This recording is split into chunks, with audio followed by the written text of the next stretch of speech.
Good evening, everybody. At this time, I'd like to turn it over to our student representatives for their first board meeting since being appointed, Jake and Kylie. For the student government September meetings, we talked about on Friday, September 20th, we will have the freshman elections, and on October 1st, we will have the new student breakfast for any new students, and October 11th, we will have our homecoming football game, and then October 19th is the homecoming dance, and we will have admissions on sale from October 15th to the 17th, and 22nd and 24th. And then we will have our next meeting October 7th. Okay,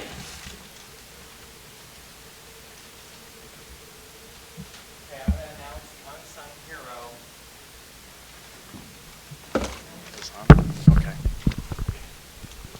This month's Matthew Blung Unsung Hero Award recipient is awarded to the very deserving Mason Heck. Mason is a very intelligent and hardworking student. Mason is a part of the wrestling team during the winter and is a part of the STEM Academy. Mason is a part of SGA and several other activities at LTHS. He is very sociable and very creative and is one of the future leaders of his class. Mason sets a great example for other students and has a bright future ahead of him. He is never shy to express an idea and is always looking to help around the school. Mason, as a leader in SGA, is a two-time president for his class of sophomore class and freshman class. He's a very outgoing student and is always up for the challenge. As one teacher said, Mason is a very kind and funny kid who is always getting his work done and is always up for any challenge. It is for these reasons that Mason Heck is Matthew Blung's Unsung Hero for the month of September. Mason, you can come down.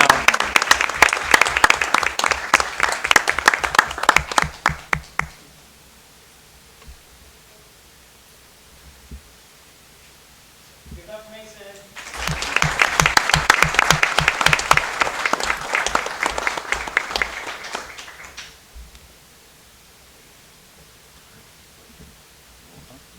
Awesome. All right, at this time, I'd like to turn it over to Dr. Clark for the report of the superintendent. Thank you, President Giordano, and congratulations to Mason. And I would like to recognize Mason's family, Mr. and Mrs. Heck, who are in the audience. A round of applause to you as well.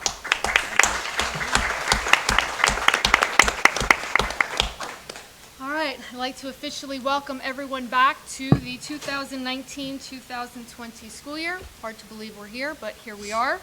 And welcome to our student representatives, Kylie Bragg and Jake Serrano, two bubbly students who we're very proud of, and we're very happy to have sit up on the dais with us. So, I have had the opportunity to visit all 15 of our kindergarten classrooms, as well as many others.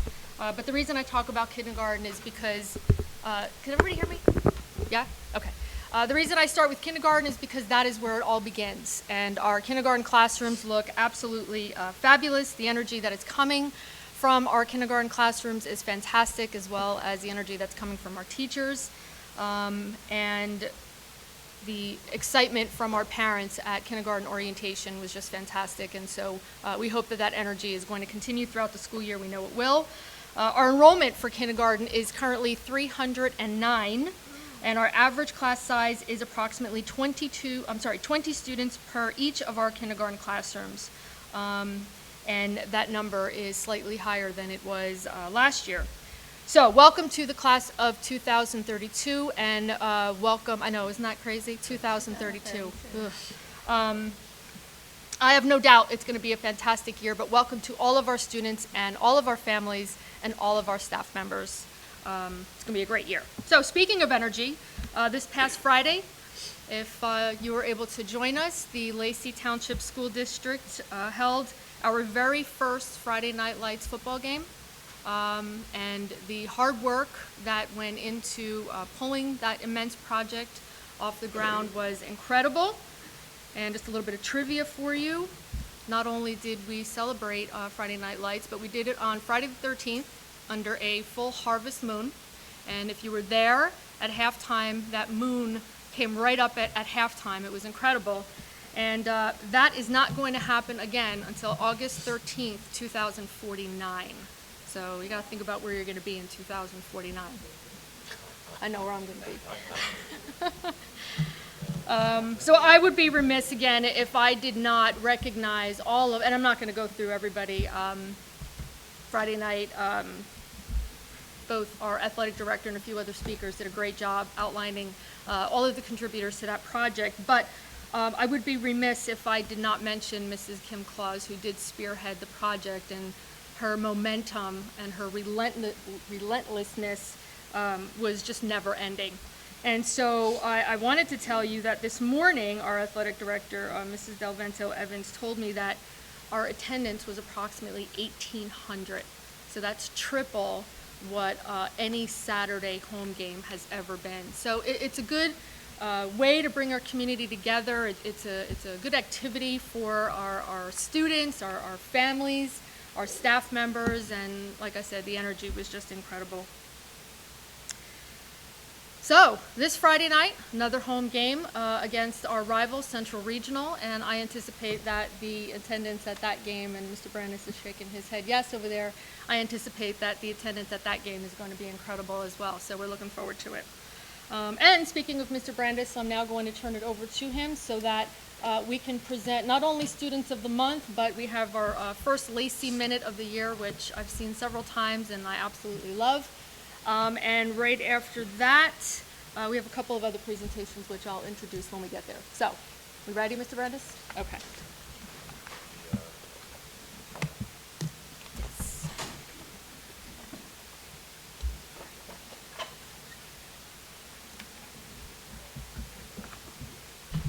Thank you, Board of Education, for allowing me to speak tonight.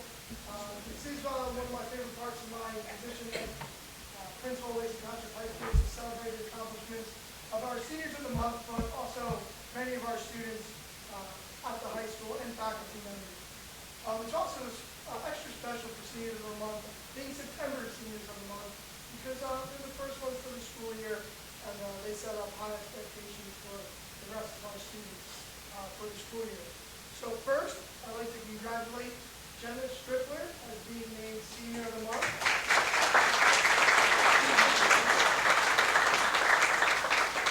Jenna's going to join me down at the podium, and congratulations as well go out to her family for a great accomplishment. Congratulations.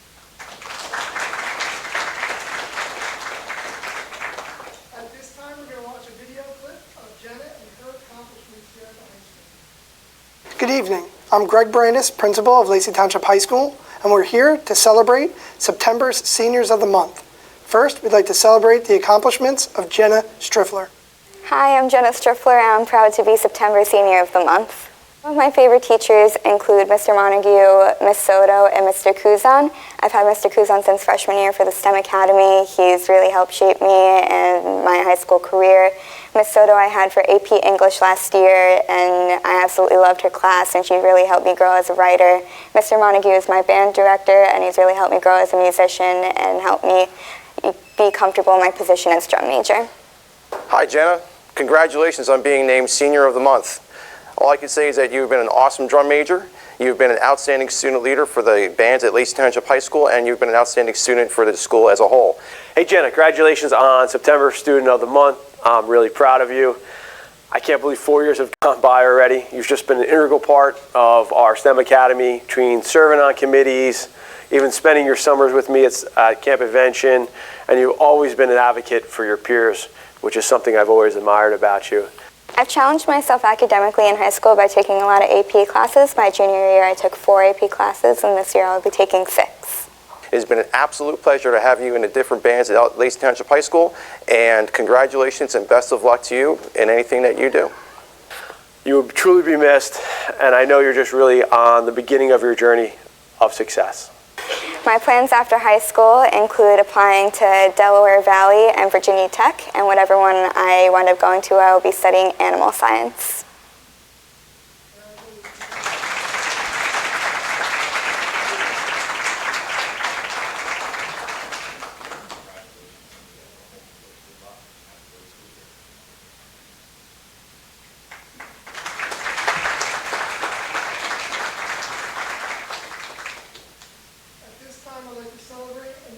Dylan Danko, our senior of the month, to join me.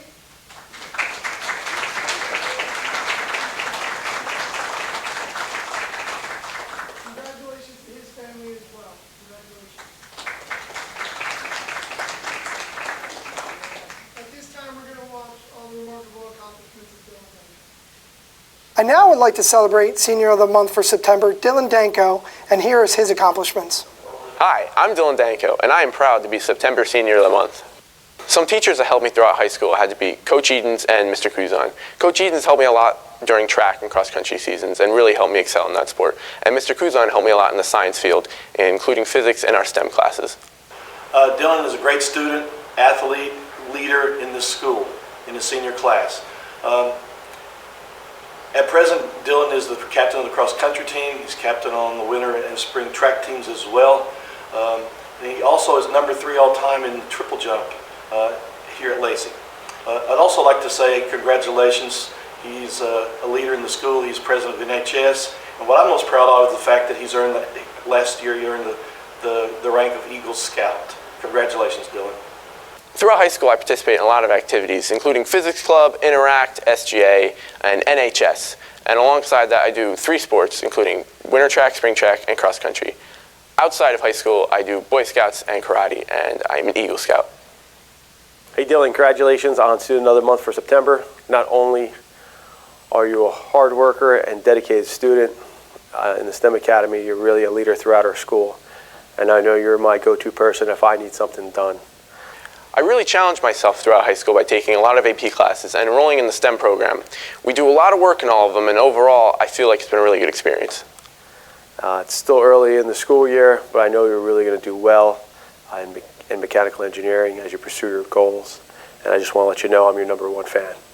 After high school, I plan on attending Lafayette College, where I'll enroll in the engineering program. Congratulations.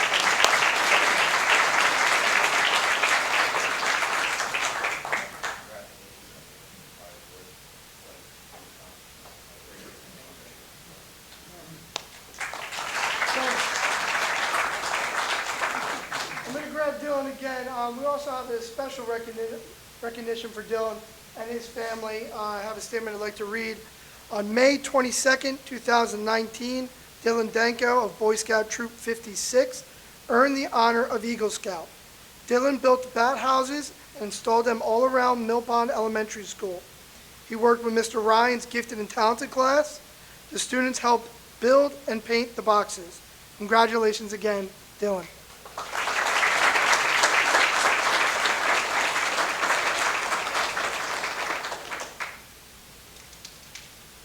Thank you, Dr. Clark.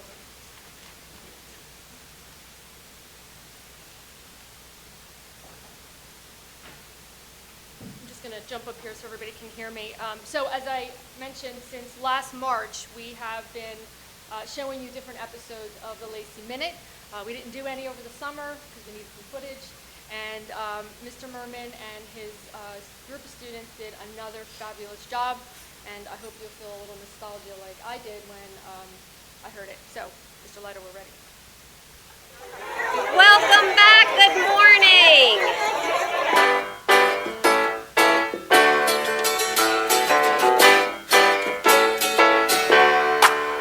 Welcome back. Your dreams were your ticket out. Welcome back to that same old place that you laughed about.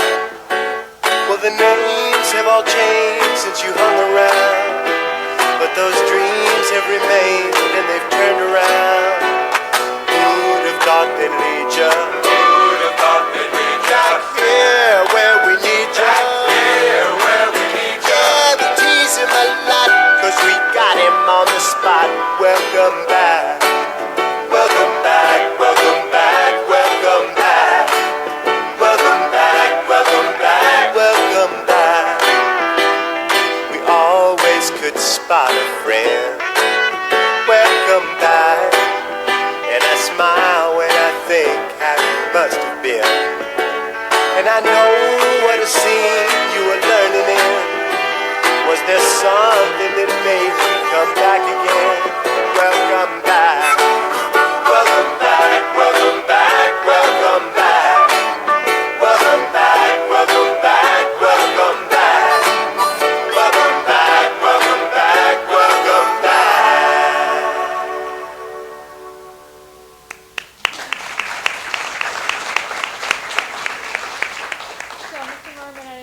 students did a fabulous job. So I'm going to, again, encourage our staff, even our families, if you see something great and you want to send some photos and some video in, I know Mr. Merman would be ecstatic because we want to make these videos every month available to you, as well as some other videos like I mentioned at the last board meeting. So thank you, Mr. Merman. I know he's not here, but I wanted to definitely do a shout out. Okay, at this time, I'm going to turn it over to Mr. DeGeorge.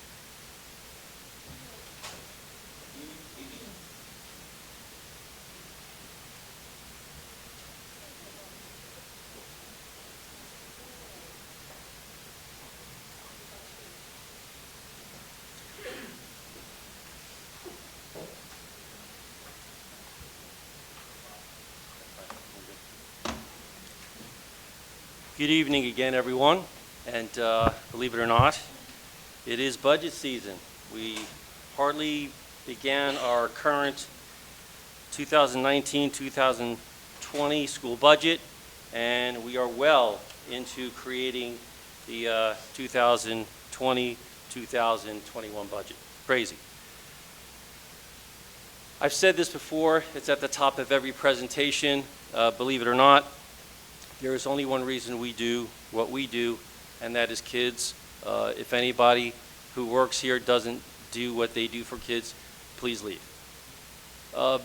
Everything in public education seems to be governed by calendars. Everything. Everything we do, everywhere we go. The budget's no different.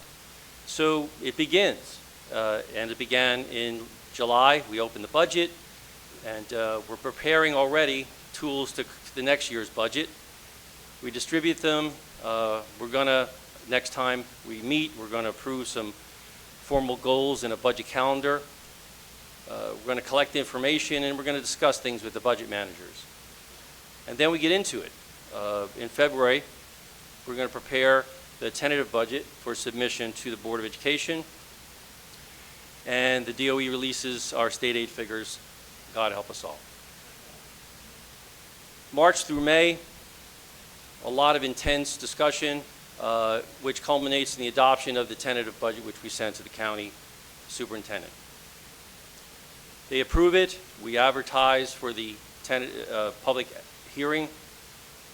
We prepare the final budget, and then we conduct the budget hearing in May. Then we submit the final budget, July and August. Here we go again. Budget meetings between myself and the budget managers, and it begins all over again. The DOE submits and prepares a formal budget calendar for itself for all types of districts in the state. It's not available yet. When it is, we'll put it on the website along with all the budget information that we have for our district. Before you understand budgeting, you have to understand some basic budgeting terms. You've seen these before. For instance, what's a budget? A great question. It's a plan. It's really nothing more, nothing less of how we're going to spend money that we can raise to educate kids. An appropriation is we budget the revenue for a specific purpose. We legally commit that money and we spend it. Revenue, of course, the funds that we expect to receive in a year. Fixed versus variable. Fixed are things that non-discretionary. They don't change. Board has no control, period to period. Some examples. Debt. Our debt is fixed over the next 15 years. Our contractual obligations are fixed. Regulatory requirements, no choice. Variable. We have some control over these. Examples, employee wages. Not what we pay people necessarily, but it will vary based upon the increase and the decrease in the number of employees that we have. Benefits, same thing. No choice, really. We are in the plans that we are in, and it will vary based upon the number of employees that are in those plans. And supplies, of course, as the number of students increases and decreases, the number of classes do the same, supplies will vary along with that. And professional development. So let's talk about tonight a little bit about creating a budget. We say this all the time, and not to oversimplify a very complicated process, but there are three and only three steps. We try to estimate all the money that we're going to be able to achieve or raise in the coming school year. Step two, we're going to create a very detailed plan on how to spend that revenue. And number three, I say this all the time, this is not the federal government. Revenue must equal appropriations. There's no option. So let's take a look at the current year, 2019-2020 budget as it was adopted on May 6, 2019. Revenue. So we're going to take a little bit of time on this slide, and we're going to work from the bottom to the top. This is the schema of revenue for virtually all public schools in the state, public school districts in the state of New Jersey. We have debt service. I spoke about it a minute ago. This year, our principal and interest repayment on our debt, which comprises almost 5% of our $77+ million budget, will be going to pay that debt down to the tune of $3.7 million.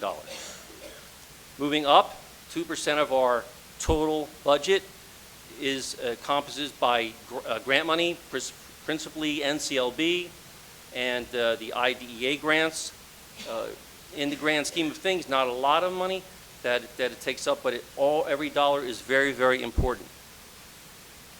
So that leaves us with what's called general operations budget, which is 93.1% of our total district budget. That's huge. That's huge. But again, not uncommon. So let's talk about the types of revenue within the general operations budget. Local tax levy and state aid combine to account for 96.4% of all of the revenue in our general operations budget, the almost $71.8 million. 96.4% of it comes from taxes and state aid. That's not the same for every school district in the state of New Jersey. Although every district raises taxes and gets state aid, some districts get a lot of state aid. Some districts don't get all that much. Some districts get a lot of revenue from property taxes. Some districts do not. We are probably more heavily weighted towards taxes than the average district, but that is what it encompasses. Fund balance, right? That's a term you've heard us use before. Fund balance can be spent on one-time expenditures. It comes right out of our balance, right out of our fund balance, and can be spent on one-time things. This year, the primary source of that is we're purchasing school buses. Instead of financing them, we're purchasing them. Capital reserve. This has caused some confusion, so I'm going to try my best once again to explain it. You'll get your hint from the word capital. It is to be used exclusively for capital reserve, capital projects. That $1.3 million is for the replacement of the Mill Pond boilers and the high school track surface.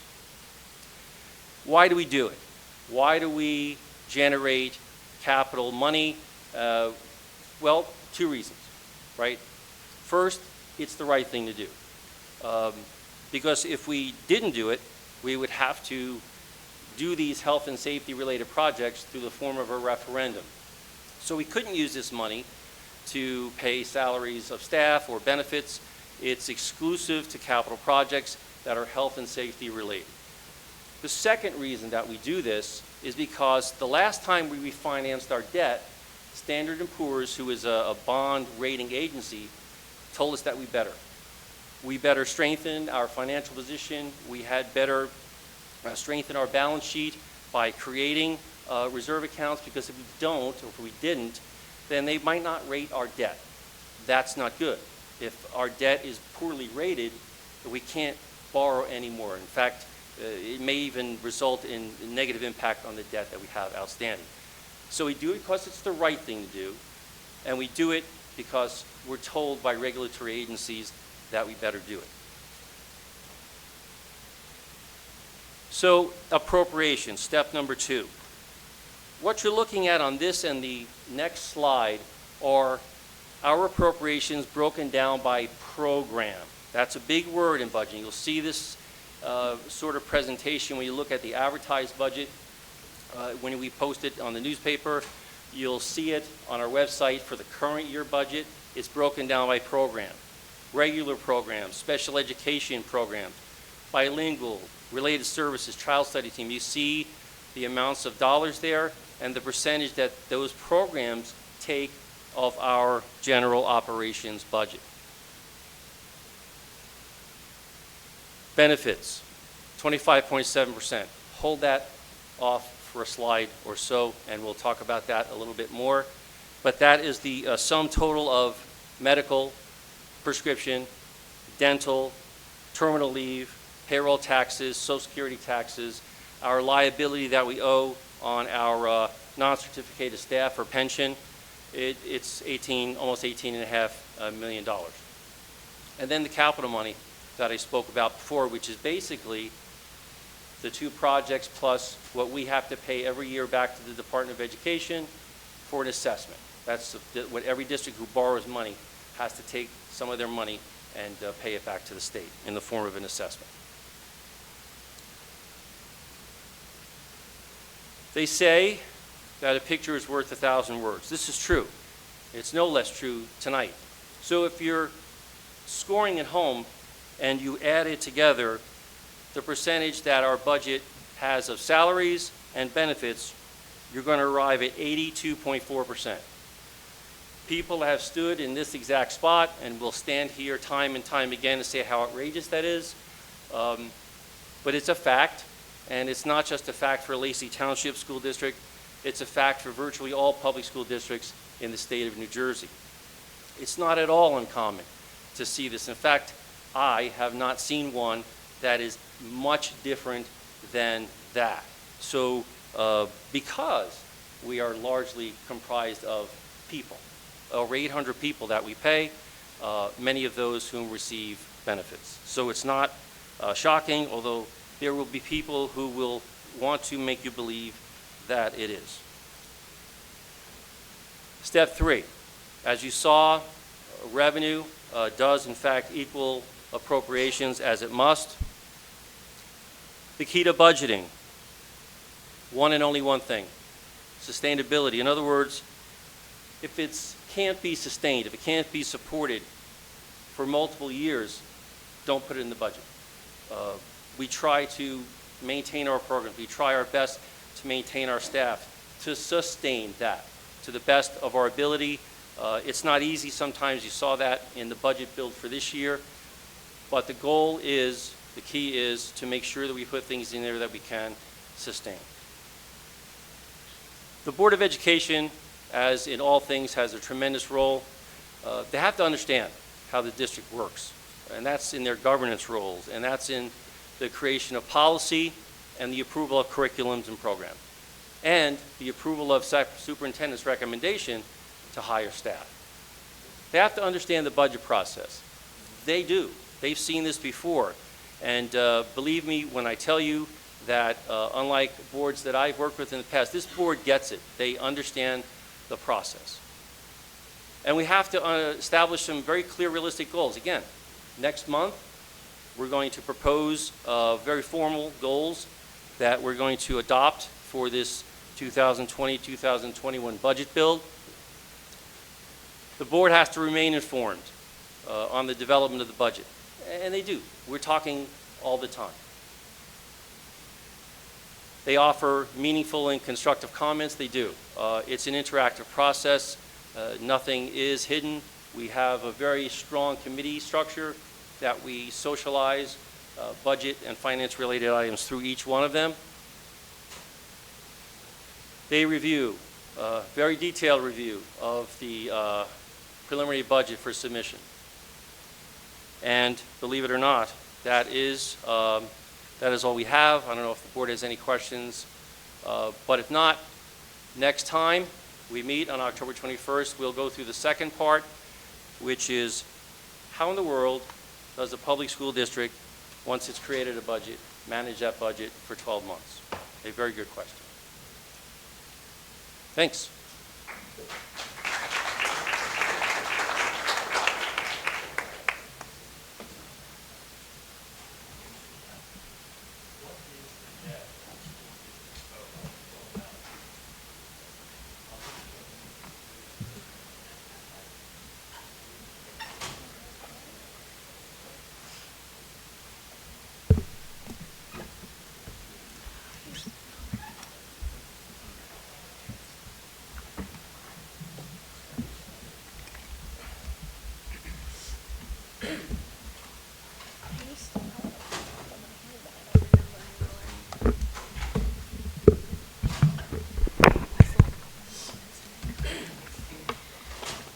Okay, thank you, Mr. DeGeorge, and another congratulations to Dylan Danko, Jenna Striffler, and congratulations to our unsung hero, Mason Heck, who did a fantastic job at orientation. Is that orientation? Yes, did a great job. And congratulations to Dylan Danko for his Eagle Scout accomplishment as well. So fantastic. We've had quite a few of those, which is really great news. All right, so as we conclude our 9th day of school, I'd like to comment once again on the outstanding opening that we had. And that opening was outstanding because of our tremendous custodial staff, our grounds and maintenance staff, for just getting our buildings ready. So I want to give them a round of applause because they worked so very hard to get us going. So a round of applause to them.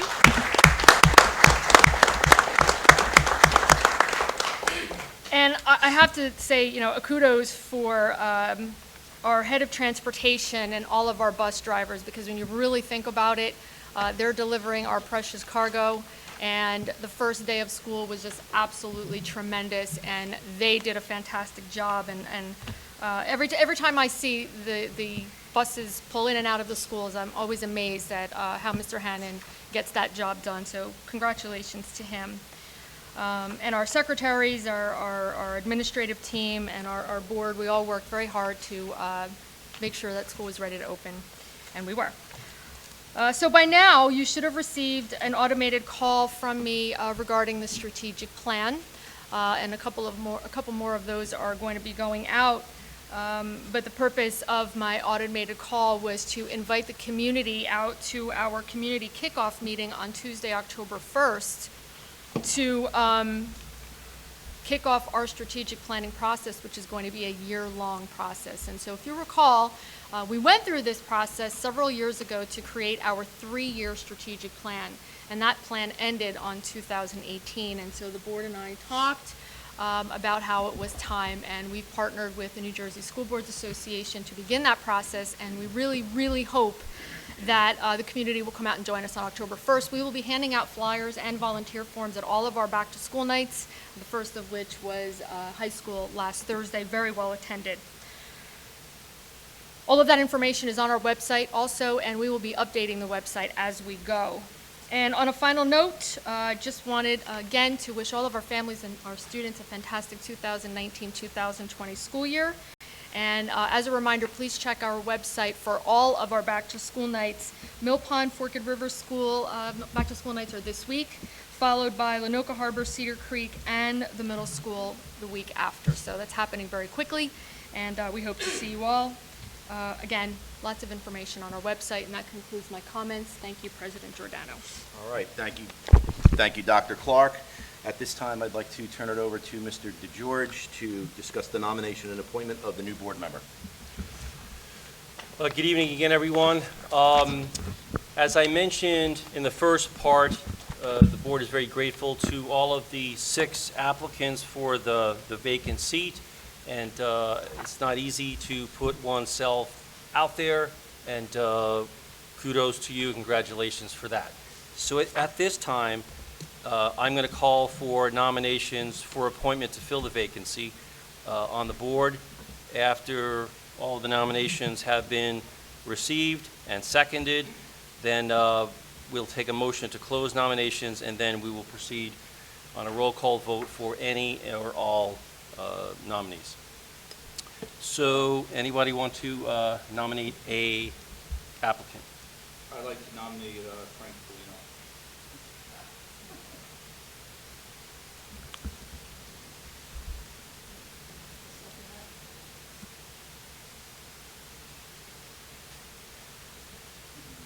Okay, let Mrs. Downey second. Any other nominations? Seeing none? Yeah, I have one. Okay. I'll nominate Edward Scanlon. See what happens.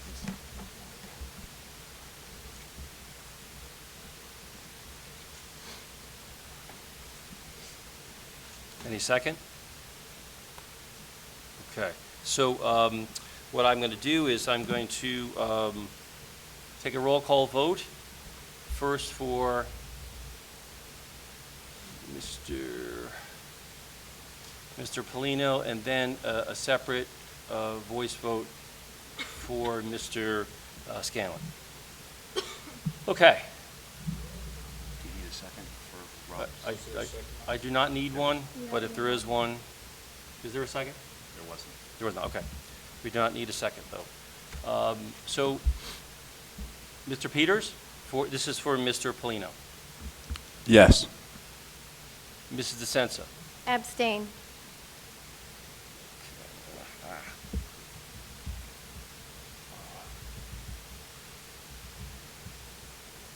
Mr. Riggs. Mrs. Downing. Mr. Morandi. Yes. Mr. Giordano. Yes. Roll call voice vote for Mr. Scanlon. Mr. Peters. No. Mrs. DeSenza. Abstain. Mr. Riggs. Mrs. Downing. As much as I'd like to, I was very impressed, Ed, by your presentation, but you are on, so that's why I'm going to say no to this. Mr. Morandi. I was surprised too, but that's my reasoning too, so I'm going to say no. Mr. Giordano. Equally as impressed. I thought you answered the questions well, but you're running, so the answer is no. Okay, so if I have my math correct, the board has appointed Mr. Polino to fill the vacancy. If he accepts, I invite him to the podium for the oath of office.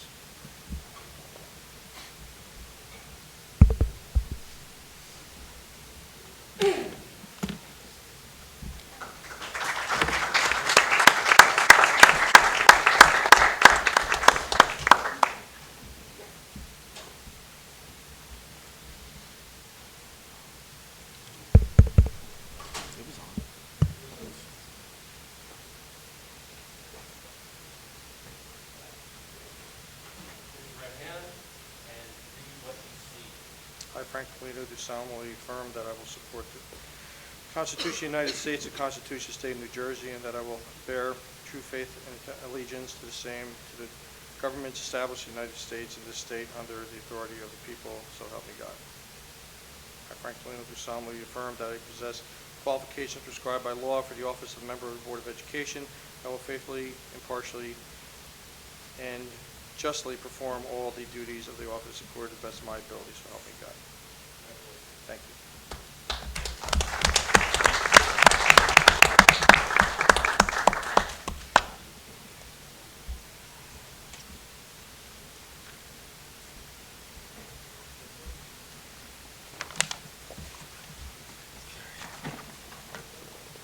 Just a little bit of business to conduct with Mr. Polino. Mr. Polino, please sign your oath.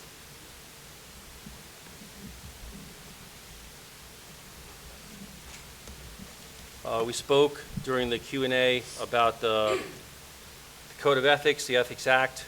Here is a copy of the said Code of Ethics. I'd ask you to please sign that you have in fact received that.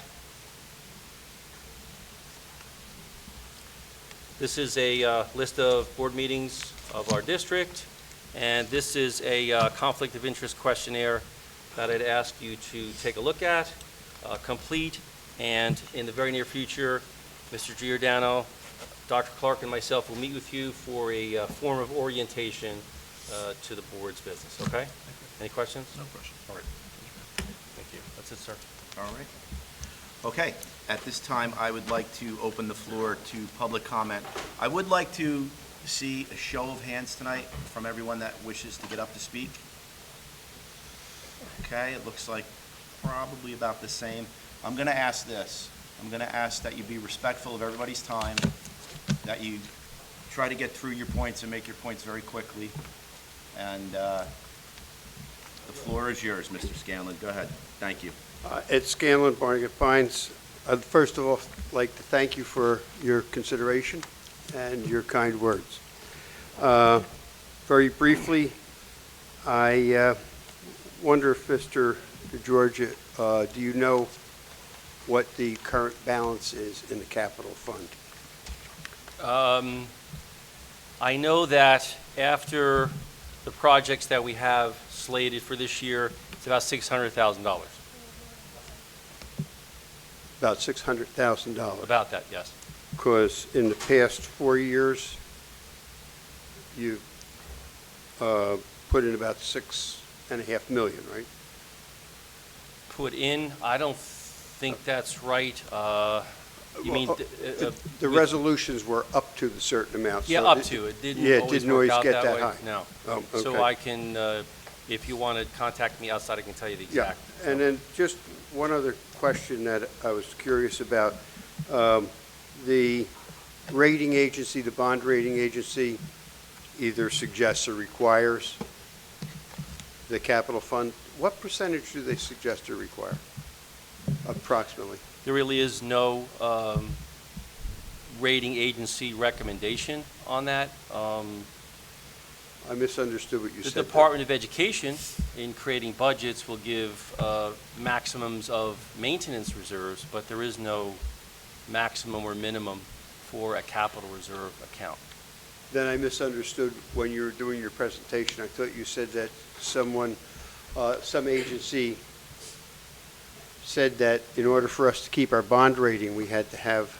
Some, yes. We had to recapitalize, I said strengthen our balance sheet, strengthen assets, reduce liabilities, and increase our fund balance. That's the way we do it. That's the percentage I was asking about. I Yeah. misstated. Oh, okay. So there are different components of fund balance.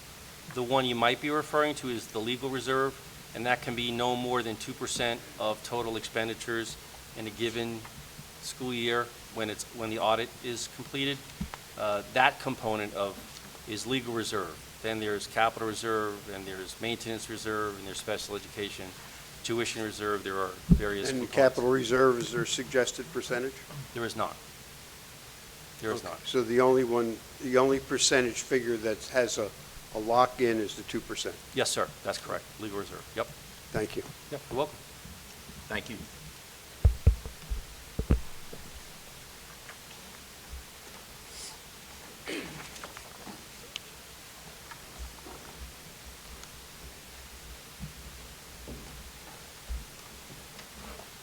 Hi, Sonia Marcatello, 232 Sunset Drive, Forked River, New Jersey.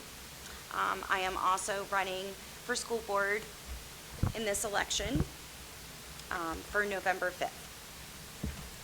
So why am I doing it? I just wanted to give some thoughts and feedback on the big question.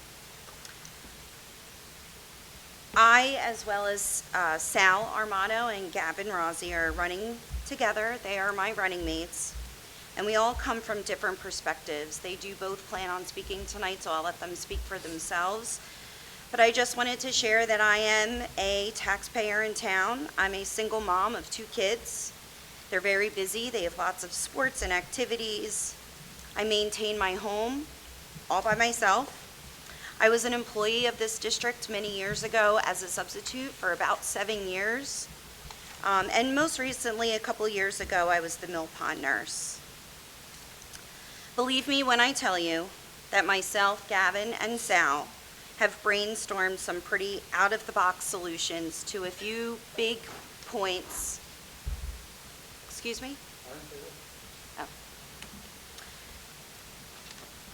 So we have brainstormed, and a few points that I want to touch on are increasing pride in our kids, staff, and residents, special focus on safety and the well-being of students and staff, because without that, we're just going to swim upstream, and identify areas where we generate some income and trim spending on items that are not necessary as they once were.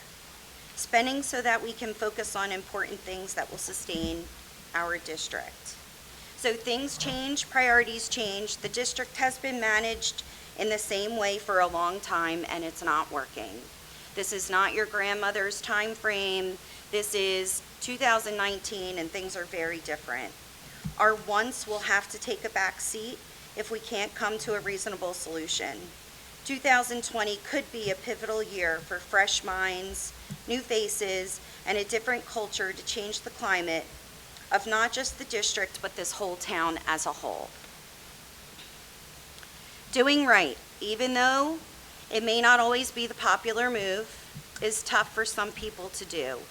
Even the biggest egos have trouble putting integrity first.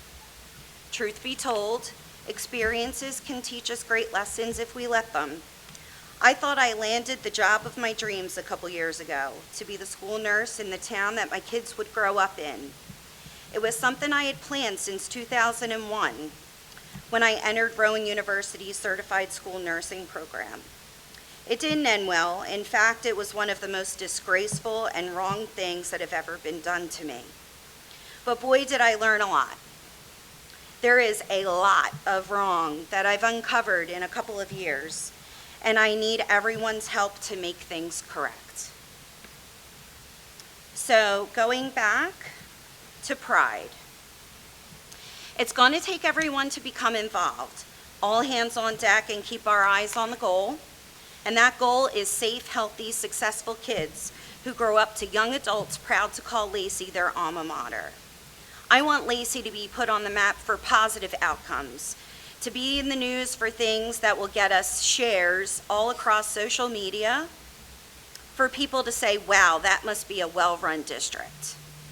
That can't happen right now with the numerous lawsuits this district is involved in. It's imperative to sustain the tradition of pride and excellence, not just from our students, but from our staff, our parents, community members, and most importantly, administration and the Board of Education. If you're a community member, please take a look at the website, and if you're free for a play or an orientation night, a back-to-school night, a sporting event, or an award ceremony, please feel free to invite yourself. Our kids and our staff need to know that you want them to be successful. Safety and well-being. So when it comes to health, safety, and well-being of students and staff, the bottom line is you cannot have pride for something that you're constantly in a negative state of mind about. You certainly aren't going to be able to achieve success if your body and mind are not well. School-age children have an abundant amount of stress that we as adults have never experienced. Again, this is 2019, this is not 1983. Things are very different. It may seem that we're getting through It may seem that they're getting through society and managing the effects of the world they live in, but I guarantee you the stuff that they're dealing with plays a tremendous role on their minds. I know this firsthand. I was the school nurse at Mill Pond School, and there are lots of psychosocial issues that we must address. We are not going to get success, we're not going to get academic achievement if their body, minds, and souls are not at ease. And when we're not in the right state of mind, we're misbehaving. We're not able to retain information. This is where your discipline issues come in. This is where your academic productivity goes down. During my time of employment with Lacey Township School District, I made many recommendations. I offered suggestions. I offered to implement new processes and programs. I was an advocate for the school health guidelines mandated by New Jersey and Ocean County. I have an abundant amount of experience in this area, and I look forward to cleaning items up that has been neglected for a very long time regarding the health and well-being of children and staff within this district. Jocelyn Anders said it best: you cannot educate a student who is not healthy, and you cannot keep a student healthy who is not educated. It's a vicious cycle. We need to hit both ends of the spectrum so that we do have the academic success rates that this community is looking for. This is another area of where we need to think outside of the box, get creative, and optimize the resources that we already have to produce a better product, which is the student. Good quality doesn't always equal spending more. These thought processes will need to be we need to penetrate the functionality of the entire district, from the administrative board office down to every classroom in the district, out to our athletic fields, and every square inch of dead space in between. Gavin, Sal, and I are committed to putting all ideas on the table and leaving no stone left unturned for an opportunity to better this district and this community. As far as fiscal responsibility, spending and saving money as if it were our own bank account would be a good place to start. I've never been the gambling type, and I raised my family on one income. I was taught very well at a very young age not to count chickens before they hatch and save every penny because rainy days are always in the forecast. We can do this, and it's going to be difficult, and there are going to be growing pains, but we can do this if we stick together for the good of everyone involved. Perfect opportunities are coming up to bring your suggestions to light right around the corner. The strategic planning process, which Dr. Clark already mentioned, is coming up. If you could please reach out to Beverly Egoff for a volunteer application. The orientation workshop for the community is set for October 1st. And your volunteer forms, the application needs to be submitted before the October 15th deadline. October 15th is also the deadline to register to vote in the 2019 school board election. Our supporters have been so awesome, but you must be registered to vote to be able to help us out. Contact the Board of Elections for details if you have questions, or you can reach out to myself, Sal, or Gavin. This is where it's important to have an open, transparent line of communication that instills mutual respect between the Board of Education, administration, all staff, and even students. 7 people cannot fix what has been broken for decades. But I guarantee you, if you give us 3 a chance and our community is willing to help, this will be a pivotal year for Lacey Township. Gavin, Sal, and I are 100% committed to making this district set a new bar for all New Jersey schools. I also want to share that we plan to have meet and greets Monday, September 23rd at the Lacey Library from 6:30 to 8:30. Saturday, September 28th, we will be at Lacey Day. Wednesday, October 9th, we'll be back at the Lacey Library from 6:30 to 8:30. If anyone has any pressing concerns, questions, points of interest they'd like to discuss, please join us. We are also encouraging students to attend as well, because you above all know what's going on down in the nitty-gritty of these buildings. You have my word. No one will berate you, intimidate you, or verbally abuse you for sharing your thoughts. We may not agree, but we will be honest and respectful. The board retreat that was held back in August, I thought that the information was going to be made public. I've been looking on the website and I have not been able to see that information. Fortunately, Mr. DeGeorge went over some of the things, so since there was no PowerPoint submitted onto the website and there's been no information or feedback for the community, I would just like to let everyone know what my notes were, and you can correct me if I am wrong or incorrect with any of this stuff. The Board of Education, not every member was present, which I thought that was kind of bizarre. But agenda items should be directly correlated with the goal. Team building exercises among the board members was suggested, and I think that would be a great idea, because we can feel the tension amongst some board members. So I really believe that would be a great idea. As far as fiscal planning, the property taxes are, I have written down 68% of the revenue, but is that what was on what was just on your? The property tax, property taxes, yes, but when you combine them all together, It was more than that, okay. The state aid was 29%, and if it decreases, we really didn't have much wiggle room. The sale of solar energy at this point is maxed, and tuition. So I am not the expert on the whole tuition part. That's still something that I'm having a difficult time wrapping my head around. If you wanted to elaborate, you can, but if not, I'll just keep going. Then they talked about the operating budget with the payroll and the benefits, kind of just like what you just saw in the presentation. What I really felt was disturbing is that our enrollment has decreased 11% since 2012. We've seen an increase in kindergarten, which is really great. I think it's really important that we focus on ways to retain our increase in kindergarten enrollment.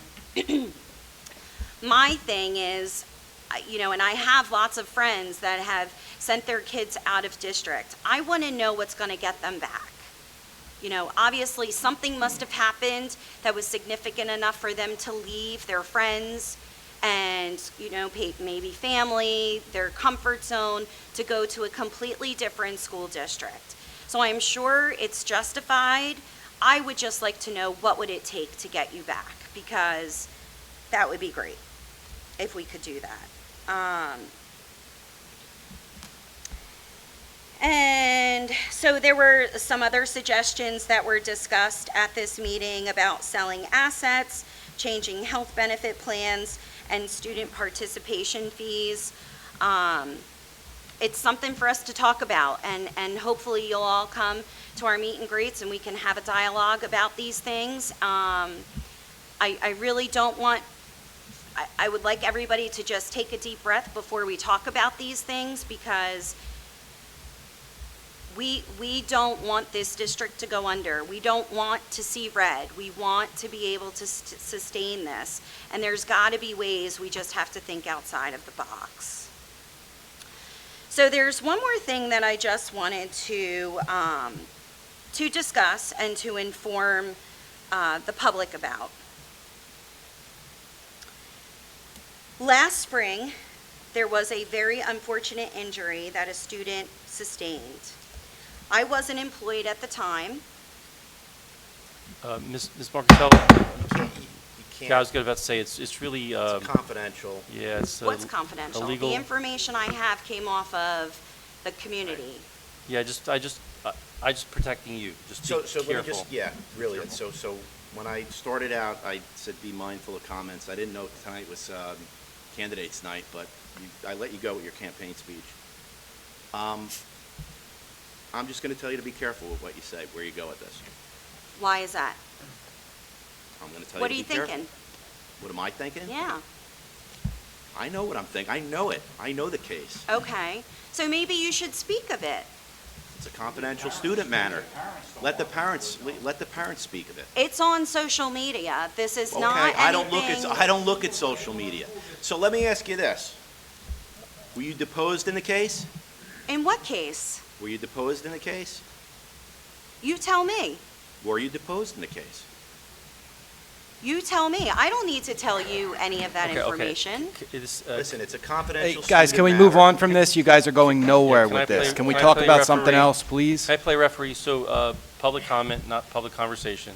So Right. let's just proceed. So, And as I just- was saying... Yeah, So just pressing forward. continue, and I'll Okay. help you out. So obviously, I'll tell you what, I probably don't need to say anything more.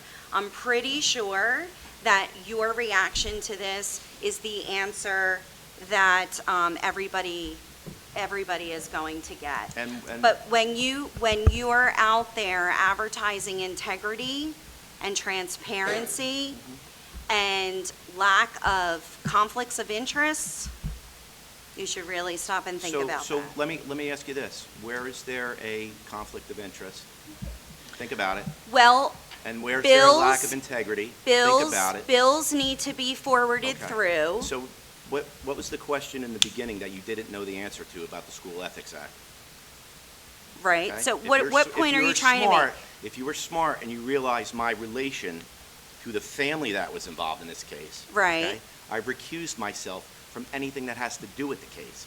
So I don't know anything. I don't ever remember you abstaining from anything. I don't have to abstain or recuse myself here because it wasn't a public matter. I just pulled myself out from the advice of New Jersey school Don't we boards pay and the bills? school board attorney. Don't we pay bills?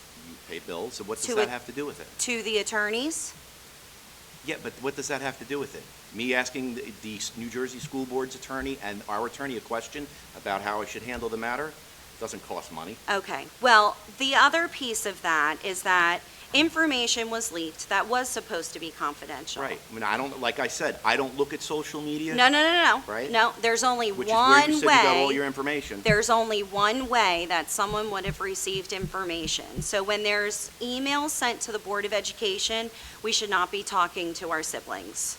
I'm not talking to my siblings. I Okay. don't have any Can- involvement can we with just my not family talk- in I'm that all done. case. Yeah, it's just to protect you. Thank you for your comments.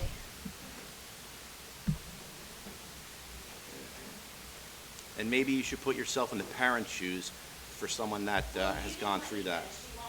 No, I don't. I didn't think tonight was candidates' night. And obviously, you don't understand about having respect for people's time. So, yeah. Let's move on. All right. You're up, Gavin.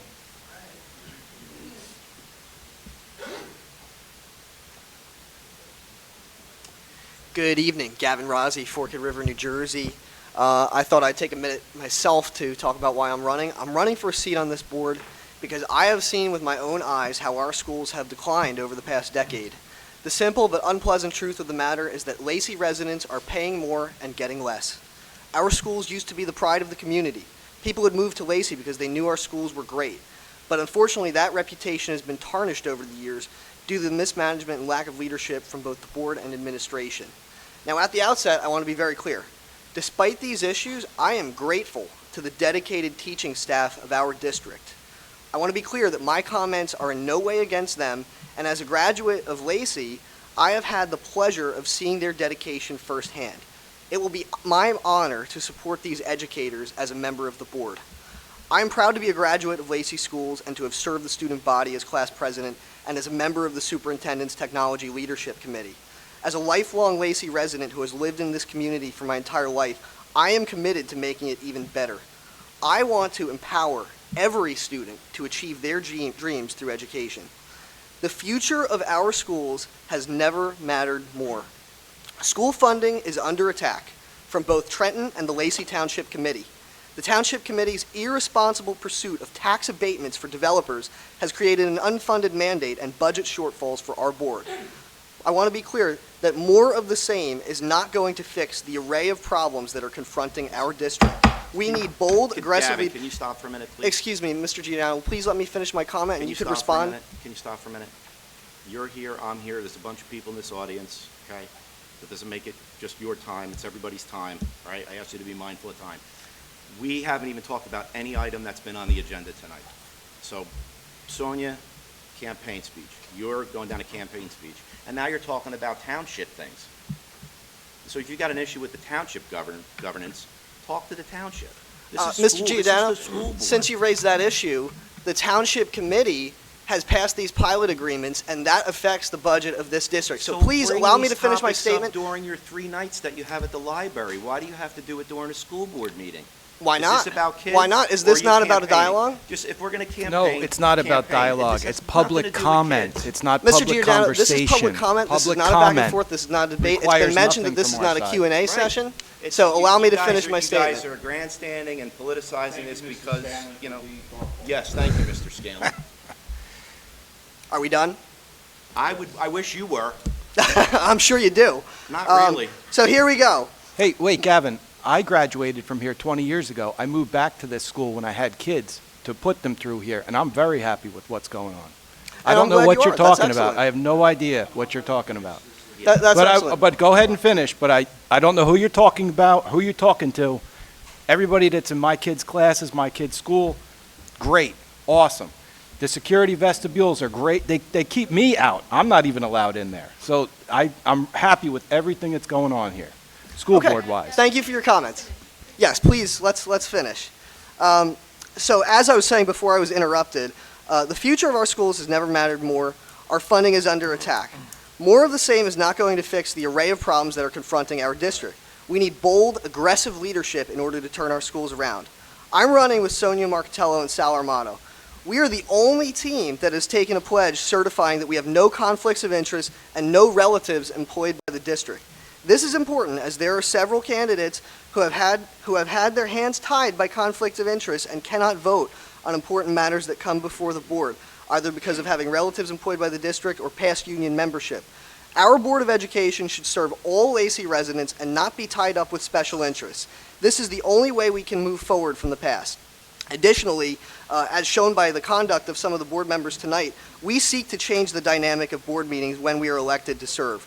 We want every resident to feel safe to come forward with their concerns and not be attacked or belittled for speaking out. To that end, I'd like to invite the residents of Lacey to join us. We already announced the dates of our meet and greets, and with that, I'll end my comments. Thank you very much for the time.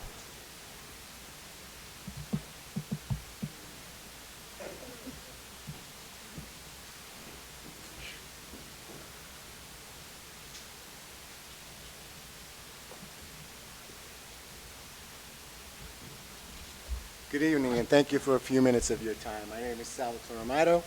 I live at 37 Hilltop Drive in Lenoka Harbor, and I too am running for the Lacey School Board. I'd like to formally introduce myself to everyone tonight. It is a pleasure and an honor to be on the ticket for the upcoming school board election. I have now lived in Lacey Township for 13 years, and I've loved every minute of my time here. My wife is a successful business owner in town, and my 4 children have either graduated or still attend schools in Lacey today. I'm extremely proud of the education that my children are receiving. That education is made possible through a collaborative effort between me and my children's teachers. We work together in an effort to keep my children focused on the teachers' goals for my children and all the teachers and all the children in the class. I want all the children's teachers to know that I have their back, that they are in charge, and as parents, I support their effort to make the learning experience a memorable one in this school. I'm an involved parent. I have served as the Lacey Township Basketball Association Vice President for 6 years. I have coached boys and girls of all ages in both baseball and basketball. I teach religious education at St. Pius, and every first Sunday of the month you'll see me at the lectern at 10 o'clock Mass. I am currently working with Dr. Clark in a joint effort to bring Chris Herron, an ex-NBA player and recovering drug addict who has featured on ESPN's 30 for 30 to Lacey to talk to our children about drug addiction. I will always lend my support with any and all efforts to make Lacey Township a better place to live, because I believe that is what is expected of me. The purpose of sharing this with everybody tonight is very simple. I'm not a politician. I'm a concerned parent who wants to continue to offer my services to make Lacey Schools a better place for all children now and in the future. When the parents asked me to run in this upcoming election, I asked them why. And they simply said to me, Sal, when you say you're going to do something, it gets done. That was enough for me, and I decided to run. I'm lucky to be a successful businessman, and I deal with happy customers and irate customers. And when they reach out to me, I treat them both the same. I listen, I respect what they have to say, then I deliver my response calmly, politely, with a timeline that we both agreed upon. I believe as members of the school board, the town looks at us as leaders. And as leaders, we have to treat our tax-paying citizens, students, and teachers as we do our own customers, with respect, honesty, and a willingness to listen and respond with professionalism, regardless of how bad the comments are or how positive the comments are. I've not attended many of these school board meetings, but the few I have attended, I found some of the members to be dismissive, disrespectful, and confrontational. And it left a bad taste in my mouth. As a parent with children in this school district, I wasn't happy. I know the job you do is a thankless job. And I'm very excited to have the opportunity to join you guys in January. But let's not lose sight of the fact that you were not handpicked. You volunteered. We elected you into those seats. And as public servants, it is your responsibility to treat people with as much kindness and respect all the time, and not only in an election time. People want information from you, that's all. They want to be involved in what your goal is as the district. People just want to know what their tax dollars are doing. Not an unfair request, not at all. I hope that when we join each other in January, we can agree that the first order of business is to start doing business. and to be as transparent as we can possibly be. When people of Lacey come to these meetings, they need to be involved in productive, informative sessions, not drawn out confrontation. The people who voted for us, the taxpayers of this town, the students, the teachers, they deserve better than that. I'm all about education. I hear all these great ideas, this magic Band-Aid. But we have a broken school system, and there's one way to fix it: education. You want a better sports program? Education. You want a better chorus? Education. You want a better drama program? Education. Let's go back. Let's roll up our sleeves together as a community, as one community with one common goal, to bring the school back to the prominence that it once was, to what I read about. I'm a proud parent of this school system.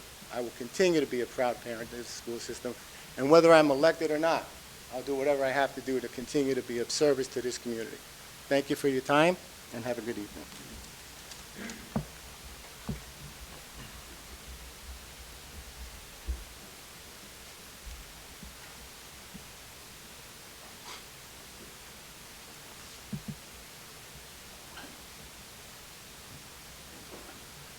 My name is George Neisser. I represent an organization named New Jersey Citizens for Property Tax Reform. I was listening to your presentation, Mr. DeGeorge, and I want to ask you a question. One of the slides you presented was sustainability. So, and I understand that your school tax is 68% of property tax. So, is that sustainable, number one? And at what point would you say, does it have to reach like 80%, 90% for you to say it's non-sustainable? Please give me your opinion about that. And then after that, I have maybe one issue to talk. But also, if you can tell me, what are you doing to reduce your 68% to the 61% that was many years ago? Your school tax was 60%, now 68%, so apparently it's going up and up and up. So again, at what point do you consider non-sustainable? Right, a lot of questions there. So let's talk about the percentages, right? The percentage that property taxes take of the general operations budget is going to increase. It's just a math question. When the state aid decreases, right? State aid occupied a larger portion of the general fund budget not too many years ago. But as that number decreases and our commitments don't decrease but rather increase, you're going to see an increase of the percentage that property taxes comprises of the total operating budget. It's a math question. It's not that the district raised taxes 7%. It's that taxes comprises 68% of the budget, where not too many years ago it was less because state aid was more. Do you understand? Oh, I understand. Okay, all right. So it's not an issue of the board raising taxes well beyond its means. If you go back, and I'm sure you did, the district really, except for maybe 2 years in the past 10 or so, have tried to keep the increases minimal in property taxes, because the board, prior boards too, try to balance, delicate balance between its obligation to taxpayers and its obligation to students. If we were a district that was comprised less, like some districts, some of the districts that have heavy state aid funding, not lower percentage of their income comes from property taxes.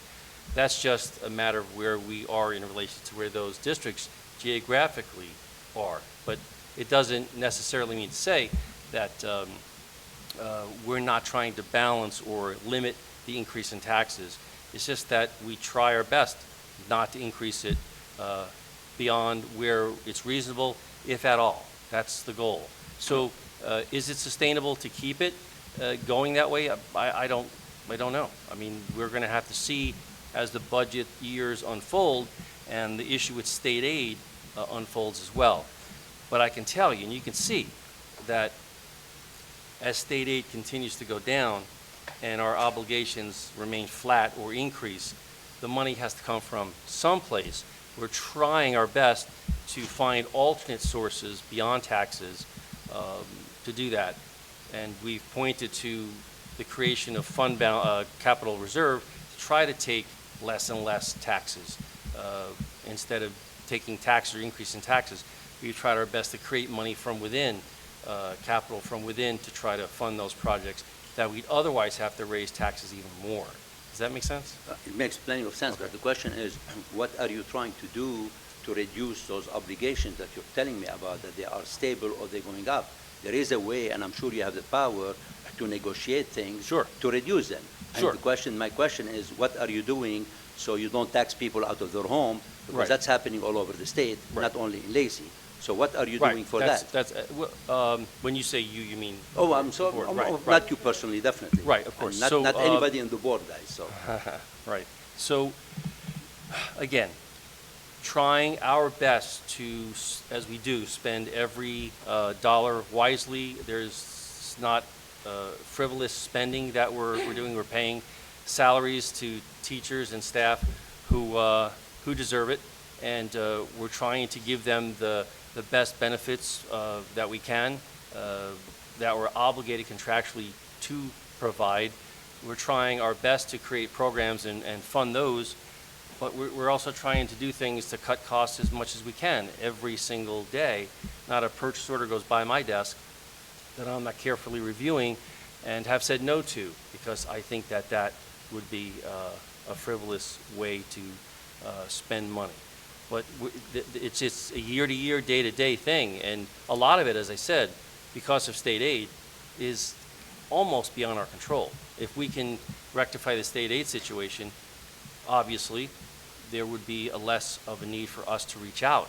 Well, the state's going bad anyway. It's going worse, worse by week, by the day. So maybe I wish I could you argue with consider all your negotiation for the future, looking at the future, not only on the present. But I'll move on this point if you're done, Mr. Dijon. Just maybe as a board of education, maybe you should educate your teachers that they can save a lot of money if they opt out of the NJEA. They can save themselves $1,000 a year. They can do a lot of money with a lot of things with $1,000 a year.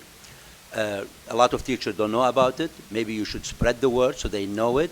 And the best part of it, they will not lose any representation whatsoever. They will not lose any benefit whatsoever, because the NJEA will still be obligated to represent them. Sure. If you don't mind, we as a board and our relationship with our unions in the district, very clear on the Janus decision and all the things that Democracy in the Workplace Act, all the things we are absolutely discussing, what roles and responsibilities, obligations are. So the information as it stands is very clearly and completely disseminated across our district, and people make their decisions based upon what's right for them.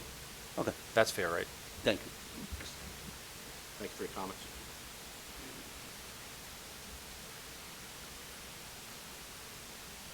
Sorry, sir, my fault.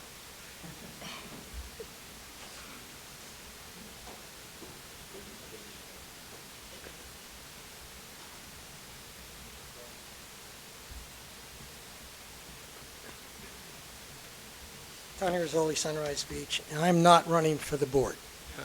And never intend to run for that board, and I told you that for the past 20 years, and I'm going to keep to that.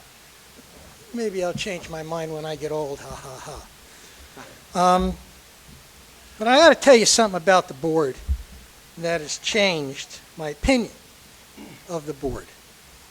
Now, Vanessa bailed you out tonight, right before the start of the 6 o'clock meeting. Prior to that meeting, I felt very disrespected. I followed your advice. If I needed some information, go to the horse's mouth. So I did. First time I did, I went to a board member, wrote an email. No response. Felt disrespected. Got a response when I brought it up before, but still felt disrespected. I didn't get a response. Simple question. Then I went to, I guess, a subordinate asset who runs the Close-Up Club, or the one at the candidates debate night, because I wanted to make a suggestion that I brought to you about, I think, input shouldn't come from teachers, the NJEA, or people on the board. I think input on questioning for the candidates should come from the public. Maybe it should come from the public and the people who are really representative of all our students. Maybe it should come from the presidents of our PTAs and our PTOs, because they know more about what's going on in the school than any of you do in the particular schools. They know it from the kids' friends, they know it from the teachers, they know it from the newspapers, they know it all.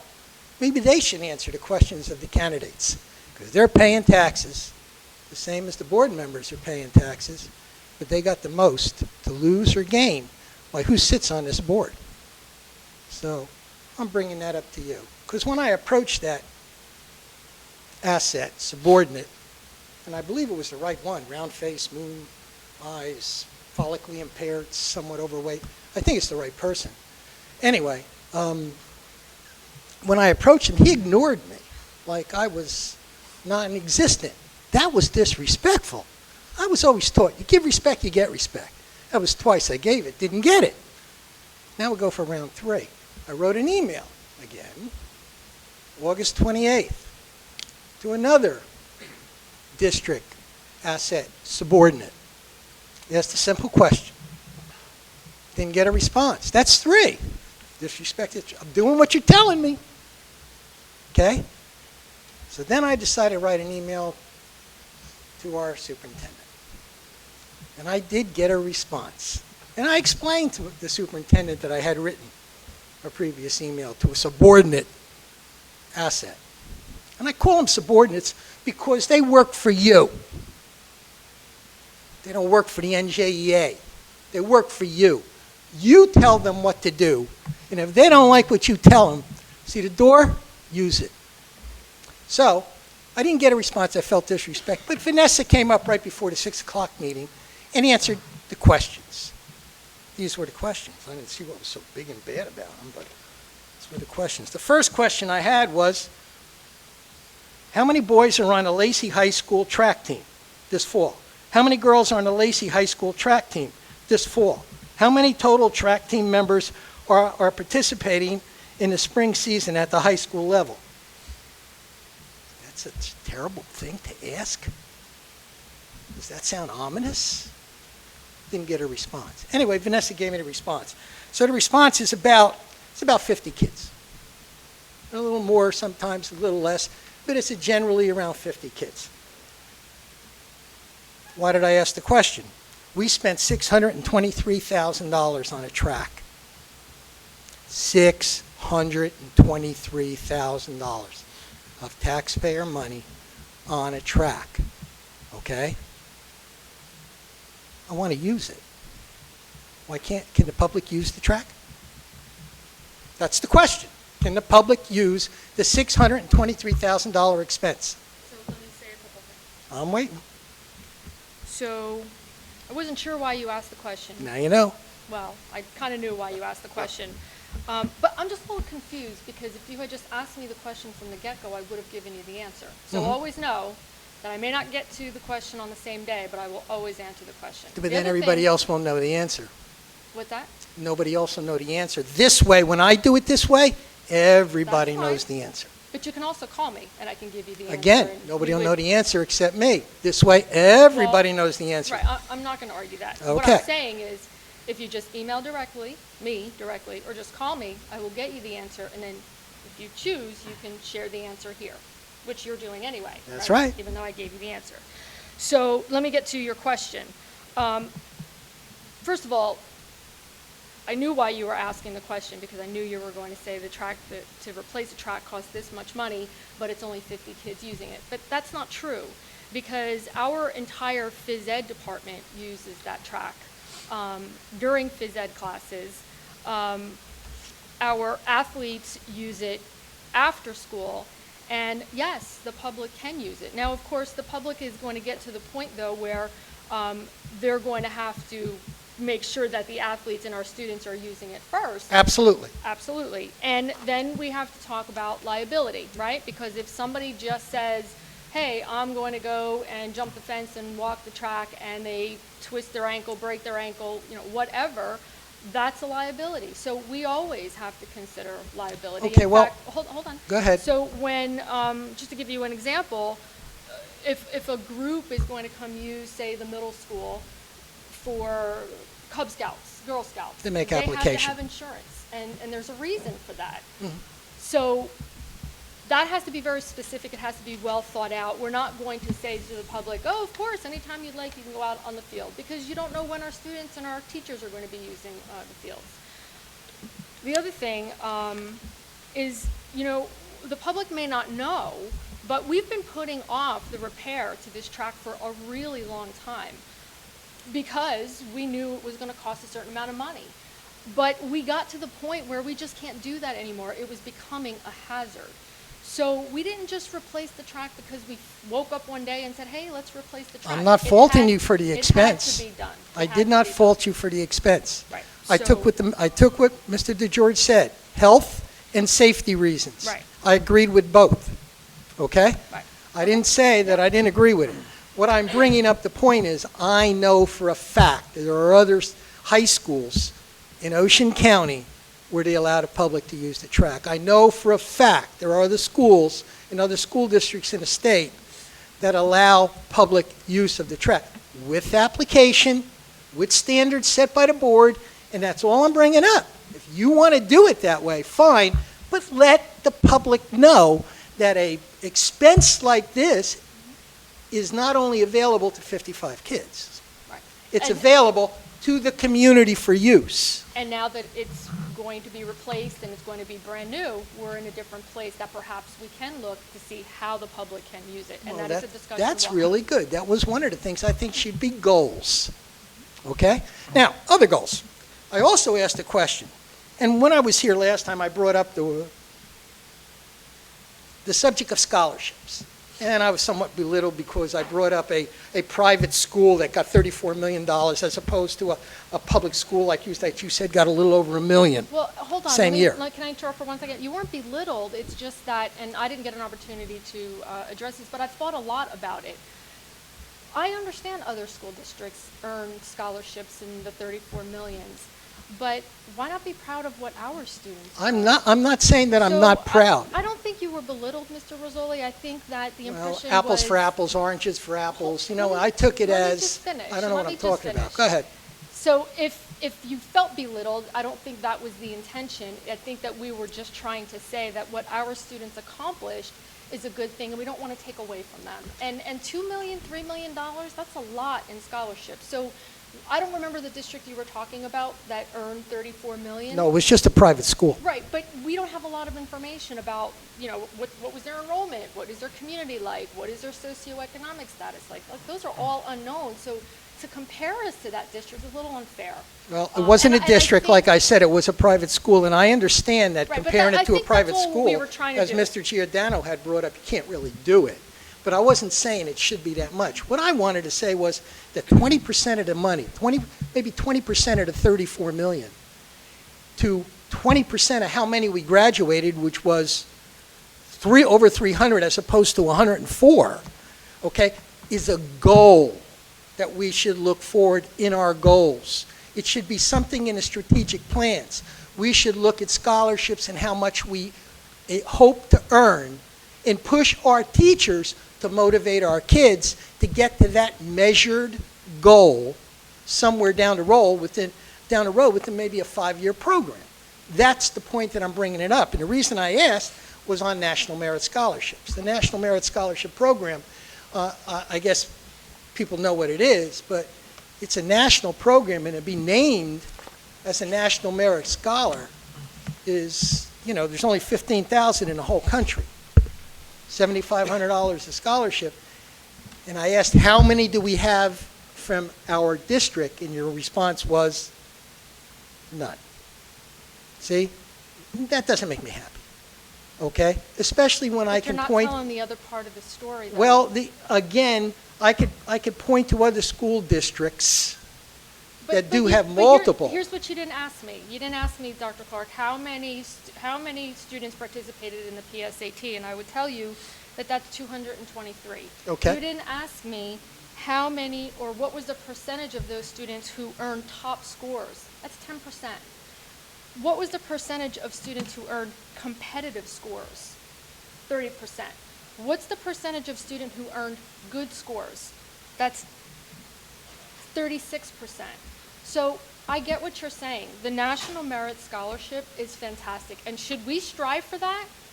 Yes. And listen, I hope that you'll join us on October 1st for our community kickoff. Because, won't be in town. Well, but you should, because you have some ideas, and it's not enough to just talk about them. That's why I'm here tonight. I won't be in town. So you bring up the point about the National Merit Scholarship, but there's a whole other story to tell. And you do that's report the it. point I'm trying to make. And you do report it, and I credit you for that. And you heard me credit you in the past about what we've accomplished last year, what we've accomplished this year. But I just don't think it's enough. It's not. It's just not enough, and I'm not satisfied with it. Either I am think we need a new look on how we motivate our subordinates to motivate our students to excel better. And the way to do it, I really think, is through measured goals. See, I said this before. I'm not opposed to giving teachers increases. I'm opposed to $1 being spent to 125 political activists in the state of New Jersey who represent the NJEA.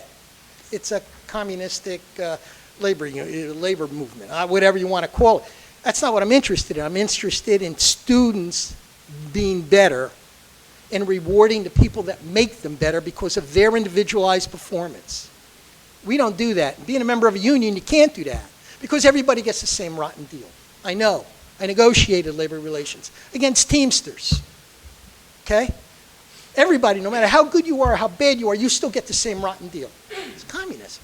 That's what it is. Okay? And with that in mind, I think we need change. I'm going to agree with some of the people that came up here. I think we have too many people on the board that are involved in education for too long a period of time to really take a fresh look, including you, Mr. Giordano, involved in education. And I say that to you because you were raised by an educator. You admitted that yourself. Your father was an educator. Tremendous amount of respect for education and educators. And we have a teacher, we have, I think, too much education influence on the board to really be objective.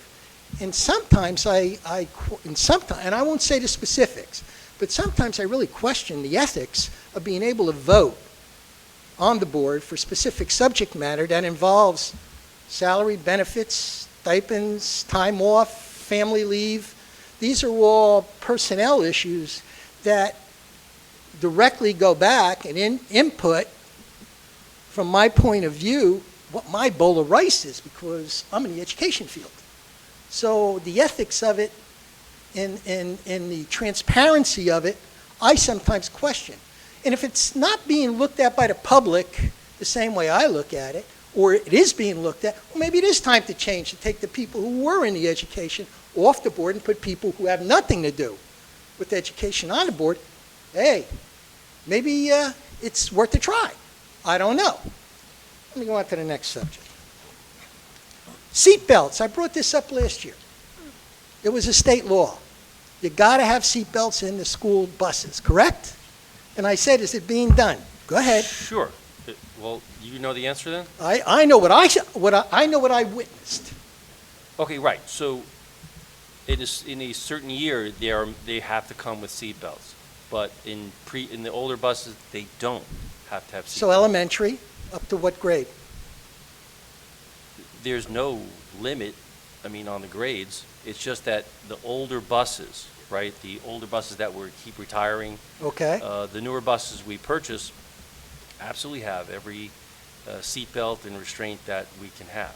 So what percentage of our kids are on newer buses that are being transported as opposed to the older buses? I would say probably 70%, 75%. 70% are on older buses? Newer. Newer buses with seat belts? Pretty sure. Okay. And my question last year is the same question I have this year. Did you audit that they are being used? Drivers do that every day. Yeah, I think right. that- They audit themselves. I think that was my, well, that's not true necessarily because I don't know why you're smiling. Because I witnessed kids Right, getting on right, the bus again, and now, off no- the no one bus, can say and I everybody don't has- see them getting in and out of seatbelts. Everybody has kids and grandkids, and we can't always say that despite we say, hey, use your seatbelts. The driver looks, administrators at buildings get on, they look. Everybody who can, who gets on and off that bus, as an adult, they're checking to see that people Okay, have I mean, I restraints. don't have a dog in this race. Yeah. You know what I mean? But I'm just concerned about the kids from my neighborhood, Sure, everybody's okay? concerned, yes. That they're safe going to Sure. and from school. And it's a law, and it's got to be done, and it's up to you to make sure it is done. And that's why I brought the subject up again. Mhm. Why? Because I give a damn. Okay. Absenteeism rate. I complimented you a couple of years ago that you had got a higher graduation rate, but I think you've slipped a little bit. Is that right? The graduation rate has fallen a little? A little bit. Why? It's a great Lack of question. motivation? Well, there's a lot of facets that go into that, and something that we're going to address in strategic planning, but we do it every time we meet with our admin team. Yeah, I mean, when it happened and it went up, and I did compliment you, if you remember, but now it's fallen back down. Absenteeism, do we follow up more? Do we have more absenteeism than we had in the past? So that's a great question, so let me talk about that. I always have great questions. One of the things that we changed this past summer, I want to say it was the beginning of the summer, is we changed our policy on attendance. And I think I talked about this at a previous board meeting, I can't remember, but attendance was really focused for high school because when we talk attendance, we talk about credit withdrawal. And when students at the high school level stop attending, they start losing credits. And so that's something that we can kind of hold over their heads.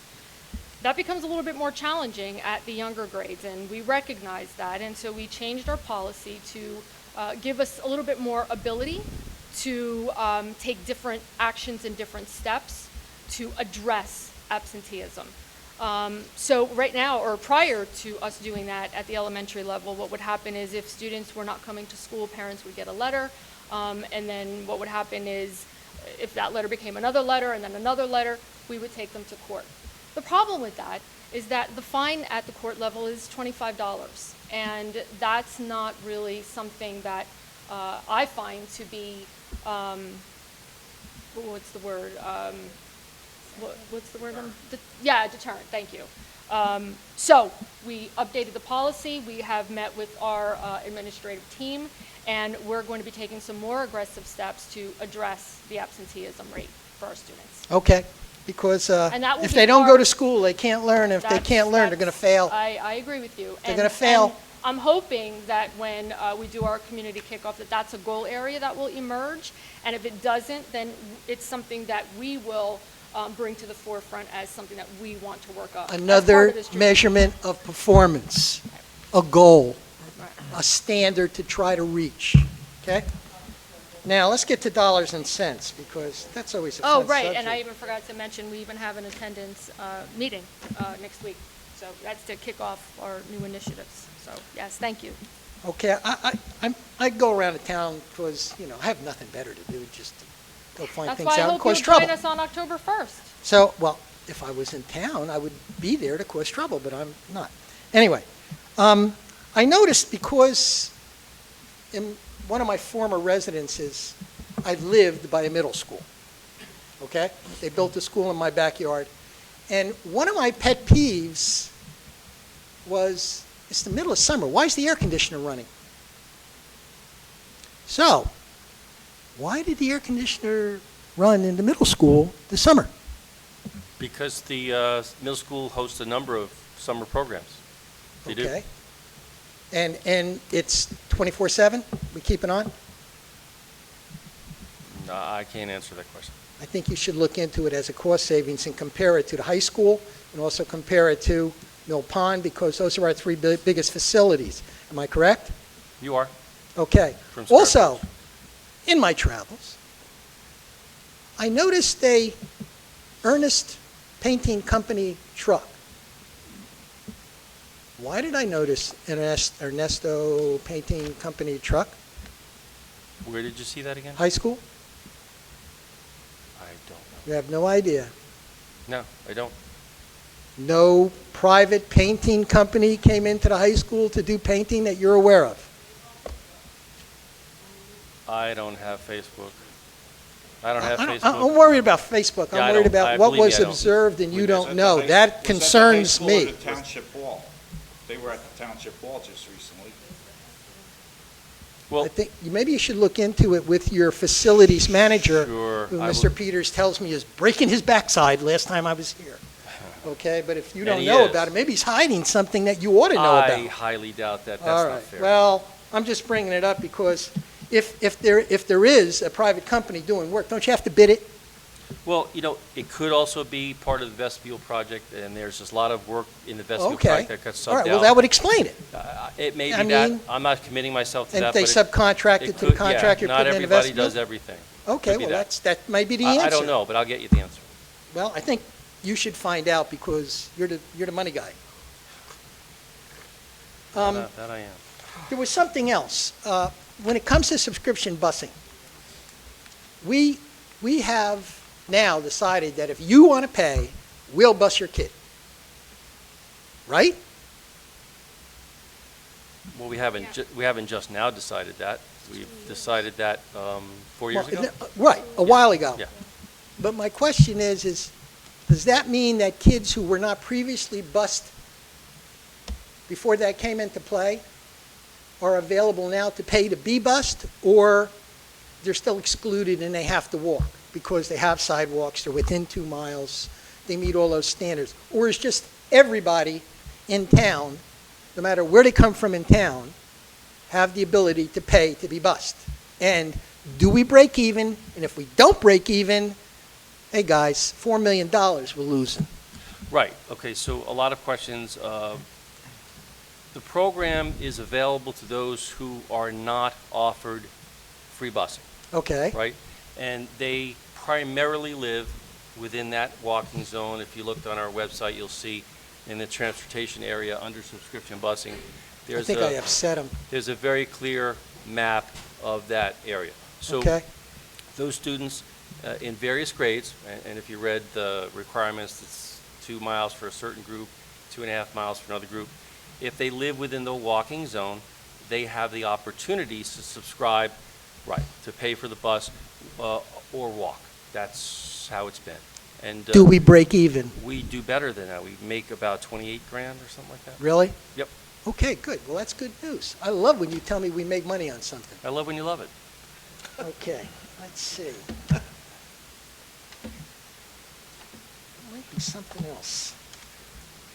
I'd hate to have to not bring something up and have to come back at a different time. That's good.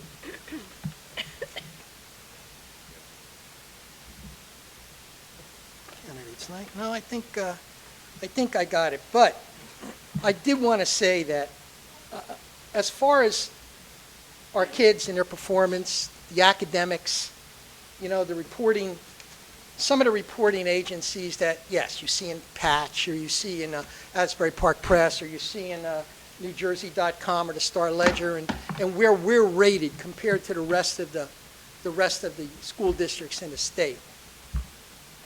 I want to be over the 50% mark. I don't want to be at the 50% mark. I'm tired of being at the 50% mark. I really think we have to do something completely different than we've been doing to get us above that 50% mark, to get us out of the mediocrity of being just okay. Okay may be okay and satisfactory for some people. I never accepted okay or satisfactory.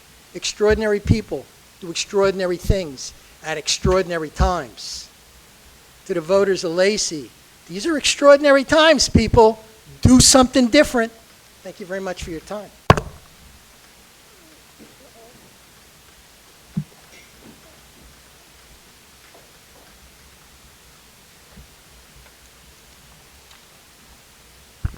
Good evening, everyone. My name is Richard Bitnick, and I am the chair of the Lacey Citizens for Responsible Government. Before I make my comments tonight, I would like to say that my comments are not of a personal nature. So I do not know these individuals personally, but of a business significance. It is my right and every taxpayer's right to speak out and critique this institution.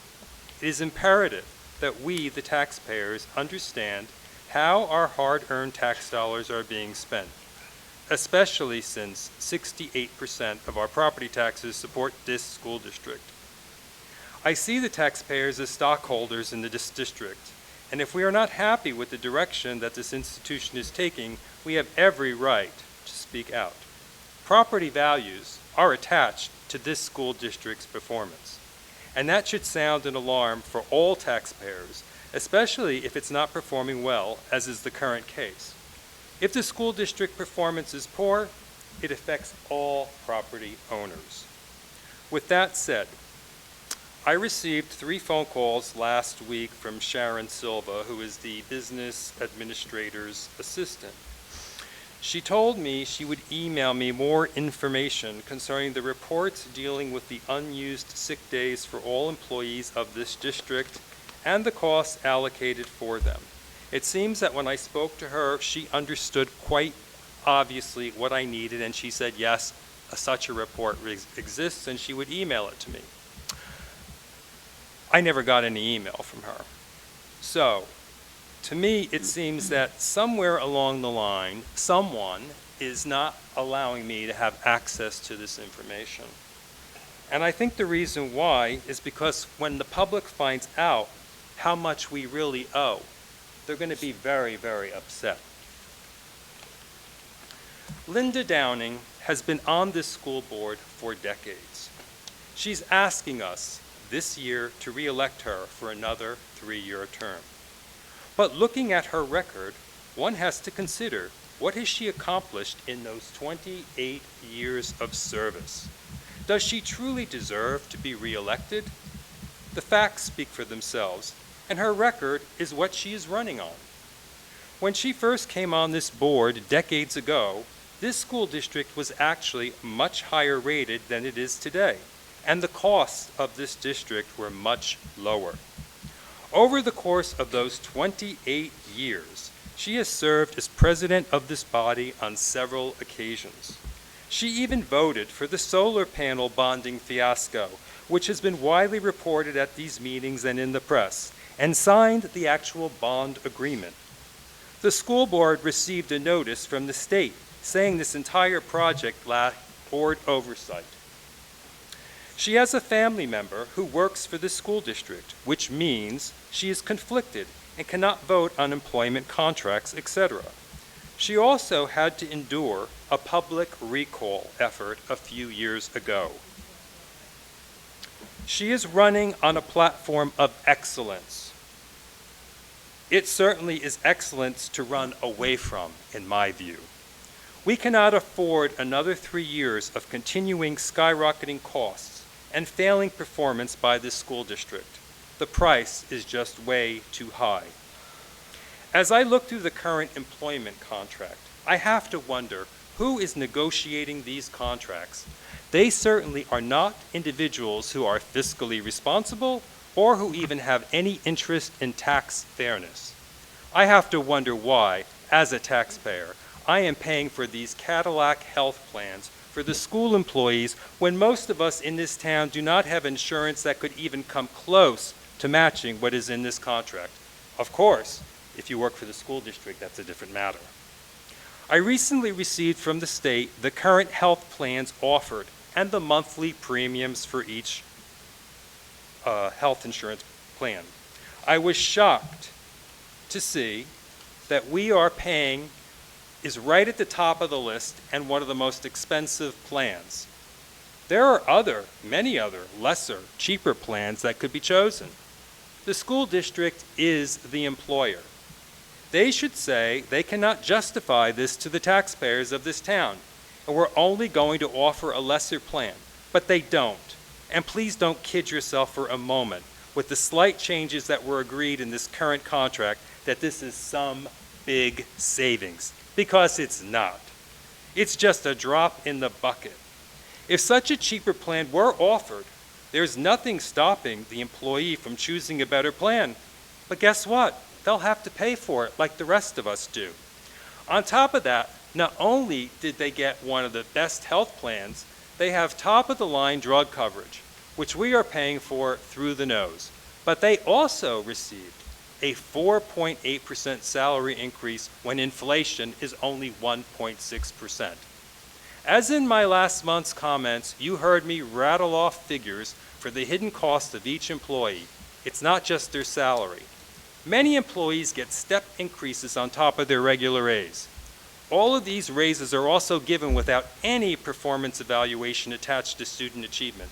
This is just not the real world, and our school district is declining and suffering because of it.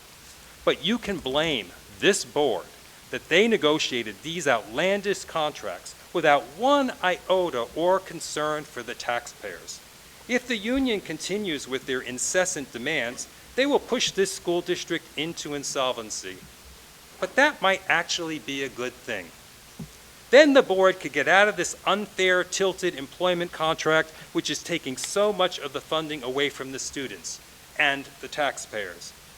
Besides, this board approved a contract that they knew they could not afford last year, and that is why people were let go and they lost their health insurance benefits. That to me is almost unethical, really, and they knew that the funding was going to be cut.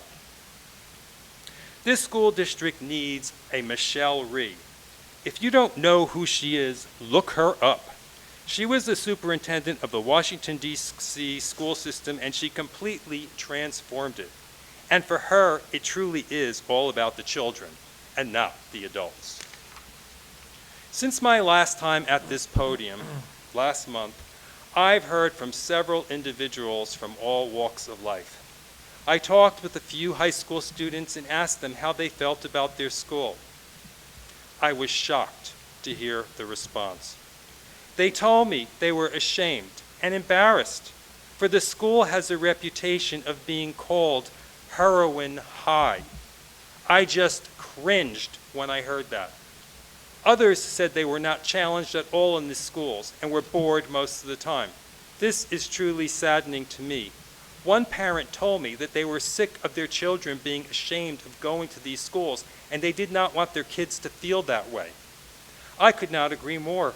This school district needs serious structural reforms and needs to be rebuilt brick by this entire community, folks. I don't understand either why students who are caught high on drugs while they are in school are not expelled. I have already Oprah'd the random student drug test results for the last 2 years for the middle school and the high school, and I will report those numbers back to the public. We have a right to know. There is no place for this, and they are keeping the school district back, impeding on the education of others. I blame the board and the administration for this. This school district needs to start showing tough love so that children can learn respect and feel respected, and to carry themselves with dignity, not shame. To the parents out there, I would assume you want the best education for your children. So you should agree with me that there is absolutely no place for mediocrity in this school district, and that every educator needs to be the best that they can be. We can no longer tolerate anything but, as our children are suffering because of it. To the educators out there who are doing a fine job, and I know there are many, you know what I am saying has nothing to do with you. I support you for being passionate and taking on the responsibility of educating our next generation, and I thank you for your service. But to those of you who are not performing at your very best, and you all know who you are doing a disservice to all of us, and you are keeping our schools back. I also have to wonder why all of our principals in our schools are not teaching at least one class to keep their teaching skills sharp, and it would also reduce the number of faculty that are needed. Principals who have not taught a class in over 20 years are at a major disadvantage, especially if they are supposed to evaluate their siblings below and their teachers. To the parents out there, your endless demands are making it harder for our teachers to perform at their best. I understand you might want the best for your child, but there comes a point where it becomes an impediment. You all know who you are. I'm just saying there are a lot of problems in this school district, and we're not going to succeed if everyone does not do their part. Please think about what I am saying. Your child's education is depending on it. Attendance counts, and that goes for the teachers and the students. Mr. Giordano, many individuals commented to me about the way you treated me at the last meeting. You tend to forget that you are an elected official and a public servant. You're interrupting my comments last month as you did tonight to others, and your badgering bicker only reiterate the view that you are unfit to serve on this body. I have every right to critique your performance. After all, it is my tax dollars that are being spent by this body. Your handling of the de Blas fiasco was pitiful, to say the least. If you even knew how to conduct yourself in an above-board fashion, you would have taken care of that issue a very long time ago. I will tell you how an above-board president would have handled it. As soon as this absence issue became apparent, and it was very early on the tenure of this board member, you should have sat down with this board member and told him, if you can't make your committed meetings, then you should resign. You are holding the board back, and if he refused, well, you should have made a public meeting removing him from office. You did not handle it in a proper way. In fact, you helped cover it up, and you used him when you needed him for a vote. This is not the way to run a public body. You're running on a platform of integrity and experience. Obviously, your interpretation of that word, integrity, and mine are very, very different. The definition of integrity is the quality of being honest and having strong moral principles and moral uprightness. Integrity must start at the helm, and then it can percolate down through the deepest layers and become the heart and soul of an institution's culture. If the president who runs the board does not have integrity, an entire board falters. In order to succeed as a good elected official, you need to have good ideas and the leadership to make it happen. And you need to demonstrate integrity at all times. In the words of President Eisenhower, the supreme quality for leadership is unquestionable integrity. Without it, no real success is possible, no matter whether it is on a section gang, a football field, in an army, or in an office. Those are very good words to live by. On a final note, please, if you are available on either Monday, September 23rd, or Wednesday, October 9th at 6:30 p.m., we are holding a meet and greet at the Lacey Library sponsored by my organization, the Lacey Citizens for Responsible Government, concerning the candidates we have endorsed. Please come and talk to our endorsed candidates about your questions and concerns. And please, any students who have questions and concerns, we are anxious to hear from you. So please attend. Your voice actually means more to me than anybody. So as many students as who could come and find the time, we want to hear from you. I want your stories. I want you to tell us what can be done to make this school district better, what you feel it's lacking. I mean, we hear from the educators and everyone else how they feel or what their ideas are, but you're the ones who have to bear the brunt of either having a great education, a mediocre education, or a poor one. It's your future. Take some action. Thank you very much.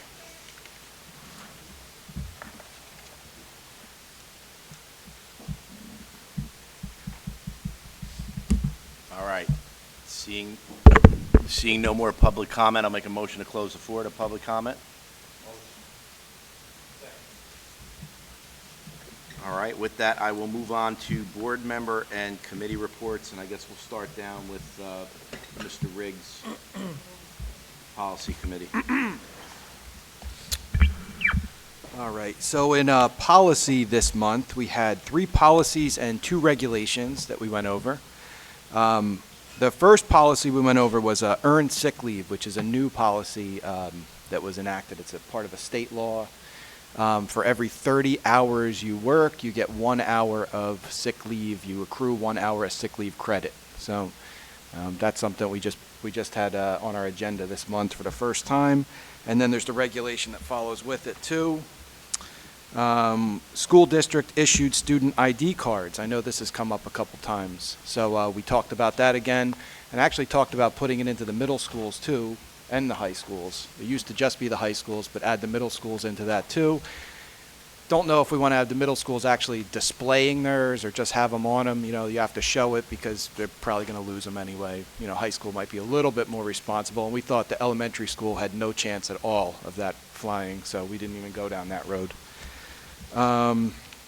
We had a revised mandate for teaching staff members, school district reporting responsibilities. That was about abuse and stuff like that. That was more of a revision, so it was a strikeout. We don't use the EVVS, we use the SDDS or whatever it is now. So every time that's listed, that's why we got to go back into that. So you'll see pages and pages of that. And then there was 18 pages of substance abuse regulation that was a backup to policy 5530 that was just not there before. So we put that one in place too. That had to do with all of our policy and regulation this month. We have a couple more, but they'll be probably on next month's. As always, Students of the Month, congratulations, guys. Our unsung hero. Our board retreat was kind of a blowout. Nobody really came. Ms. Marcatello, thank you for coming. We had about 3-4 other people in the audience, and that was it. And but we did it. We ran through our board retreat. We came up with a 5-year plan. I don't know. It was pretty informative for the couple people that were there. So maybe next year, a couple more want to come out. That'd be kind of cool too. So then there was a couple other things that came up today. The seatbelt deal. I watched my kid get on the bus, and that bus does not move until the seatbelts are on.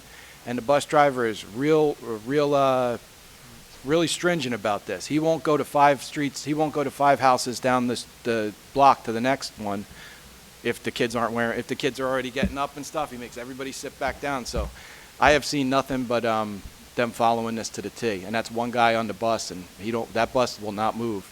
He's kind of a strange guy. He never even parks near me. He always parks like far away. I always got to walk near him. I don't know what that's all about. But a couple other things came up, and this was tying into the candidates.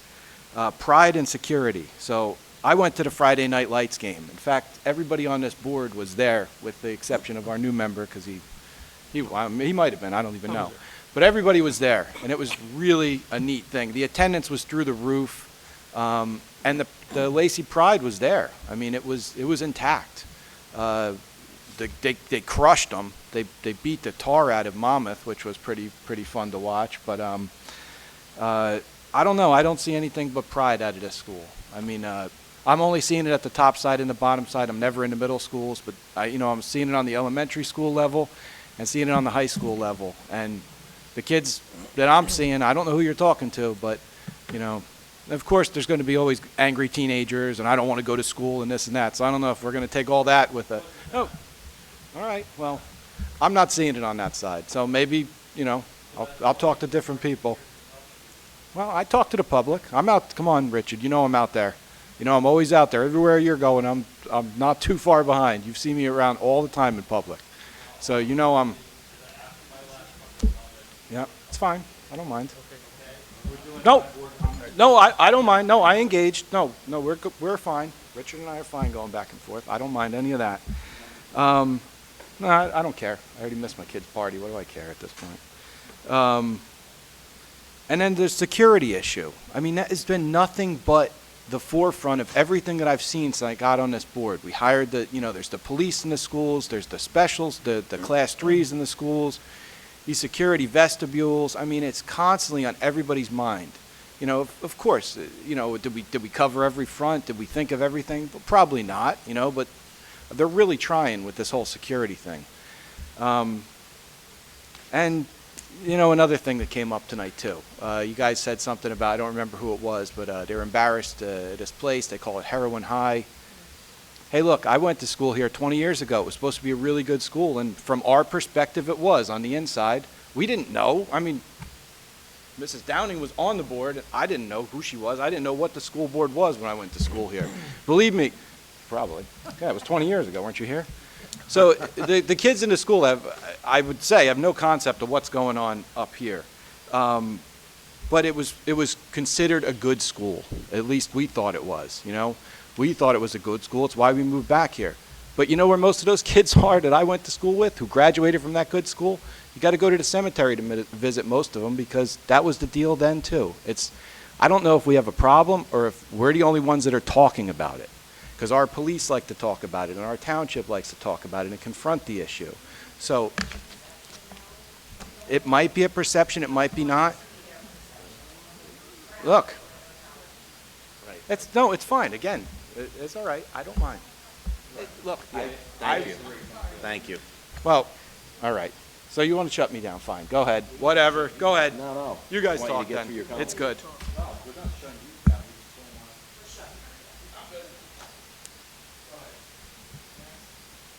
All right, Mrs. Downing, Curriculum Committee. Okay, we had a, is this working? It is, that's all. We had a curriculum meeting on Tuesday, September 10th. Present was myself, Sean, Regina, Dr. Clark, and Mr. Decker. We first discussed the successful opening of the school district. Both Mr. Decker and Dr. Clark visited all the schools on the first day of school and had good comments from the staff and the administration that things were going well. So once again, thank you to everyone that got that day off and running, our transportation, everyone that was involved. Mr. Decker then discussed Words Their Way training. That's happening actually this week, correct? For the K-2 staff, and that training will continue throughout the year. Those of you who don't know what Words Their Way is, it's a word study program based on years of research working with the 5 stages of spelling.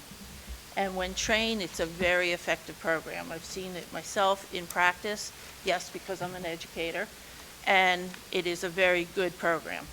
Mr. Decker also informed the committee that the attendance committee will meet this next week to review the state tiered system of intervention. So they are working on the absenteeism.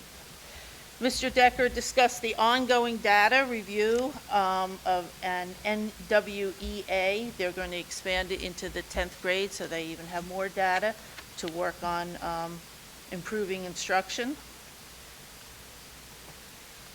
He also informed the committee that the high school grading committee met, and one of the next steps will be to send out a survey to parents, gathering their understanding and interest in changing the grading scale for the district. So all our parents out there at the high school, please keep your eye out for that, because you're going to have a chance to have a survey to get your input on how you feel about the grading. We're also upgrading the Read 180 program to Read 180 Universal. That's to accommodate the compatibility with the new versions of Windows. We discussed the strategic plan kickoff, which you've heard about tonight, October 1st. We hope you all can come. I've heard a lot of people, just when I've been walking around, a lot of people are interested in that, so they'll be coming, and I hope you can too. We discussed the Lacey Cares program in partnership with the Lacey Township Police Department. We also reviewed the implementation of the Raptor security system in all the schools, the new Chromebooks that were distributed to the students as part of the one-to-one program, and we talked, as Mr. Riggs said, about the ID cards in the high school and possibly the middle school. You saw the new Spotlight on Education video tonight, and I think that's it for now. All right, thank Now you. my comments, wait a minute. Oh, sorry. First of all, I'd like to welcome our new reps, Kaylee and Jay, to our board. Deus, thank you for coming tonight, because they left earlier, I'm sure. Want to congratulate Mr. Polino, our new member of the board, and thanks to all of you who put in your names to fill this vacant position. And I want to wish Mr. Polino's family thank you for supporting, and you know, he's going to be out a lot of nights, so thank you. Thank you to the Township Committee. They've been working with us and supporting us with the school security initiatives that we've had, and our police department has been great, Chief DeBella, and working with us on trying to get the Class 3 officers and just working side by side with us. It's not too many towns that have that kind of nice relationship, and there was a time when that relationship wasn't as good, as we have it today. But I must say, thank you to them for everything they've done for this district. I want to thank, we have a lot of donors, if you look at the board agenda, that have donated some very good donations for our kids. So I want to thank all of them. On page 12, we have advanced degrees. 7 teachers are going to master's plus 30 or master's plus 15. So kudos to them. Congratulations. Want to congratulate Mason, our unsung hero, Dylan and Jenna for Students of the Month. And in particular, I want to congratulate Dylan Danko on his Eagle Scout achievement. That's one of the toughest challenges as a scout, and takes a lot of thought and a lot of persistence, and congratulations to him and his family. Friday, football under the lights was spectacular. Thank you to Kim Claus and the whole committee for raising the money to have those lights. Spirit was definitely alive Friday night, and they also, for the first time in years, had a pep rally in the high school. So that went over very well. Back to school nights are coming up. Please, that's so important for you to attend them if you possibly can as a parent and guardian. That's when you learn all the routines of the classroom, the expectations. It's a very important night. If there is ever a night you can get out, try to get out to that one. Let's see. The rest of it I'm just going to put aside because there was a lot of negativity, a lot of negative comments tonight, and I'm not going to buy into that. That's not my style, and I'm not doing it. So I just want to wish everyone a very successful school year. Thank you, Mr. Giordano. Thank you, Mrs. Downing. Skip, we'll go with you next.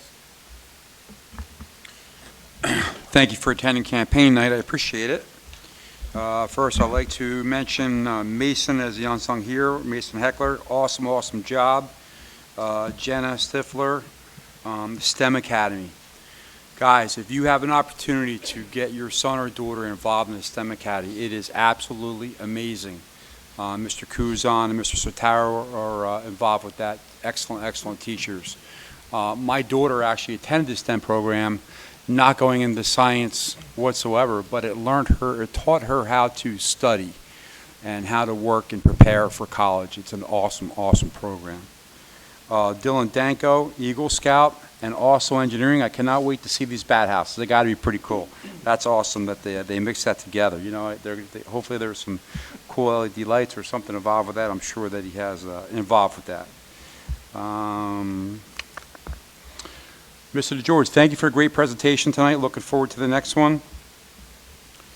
And that is about it. Thank you. Thank you, Mr. Peters. Ms. DeSenza. Thank you, Mr. Giordano. I hope that everyone took a moment this past Wednesday, September 11th, to remember the tragic morning of the attacks on U.S. soil. It was a day that changed our world, much like Pearl Harbor in 1941, and the reason that we have had to increase the security in all our schools.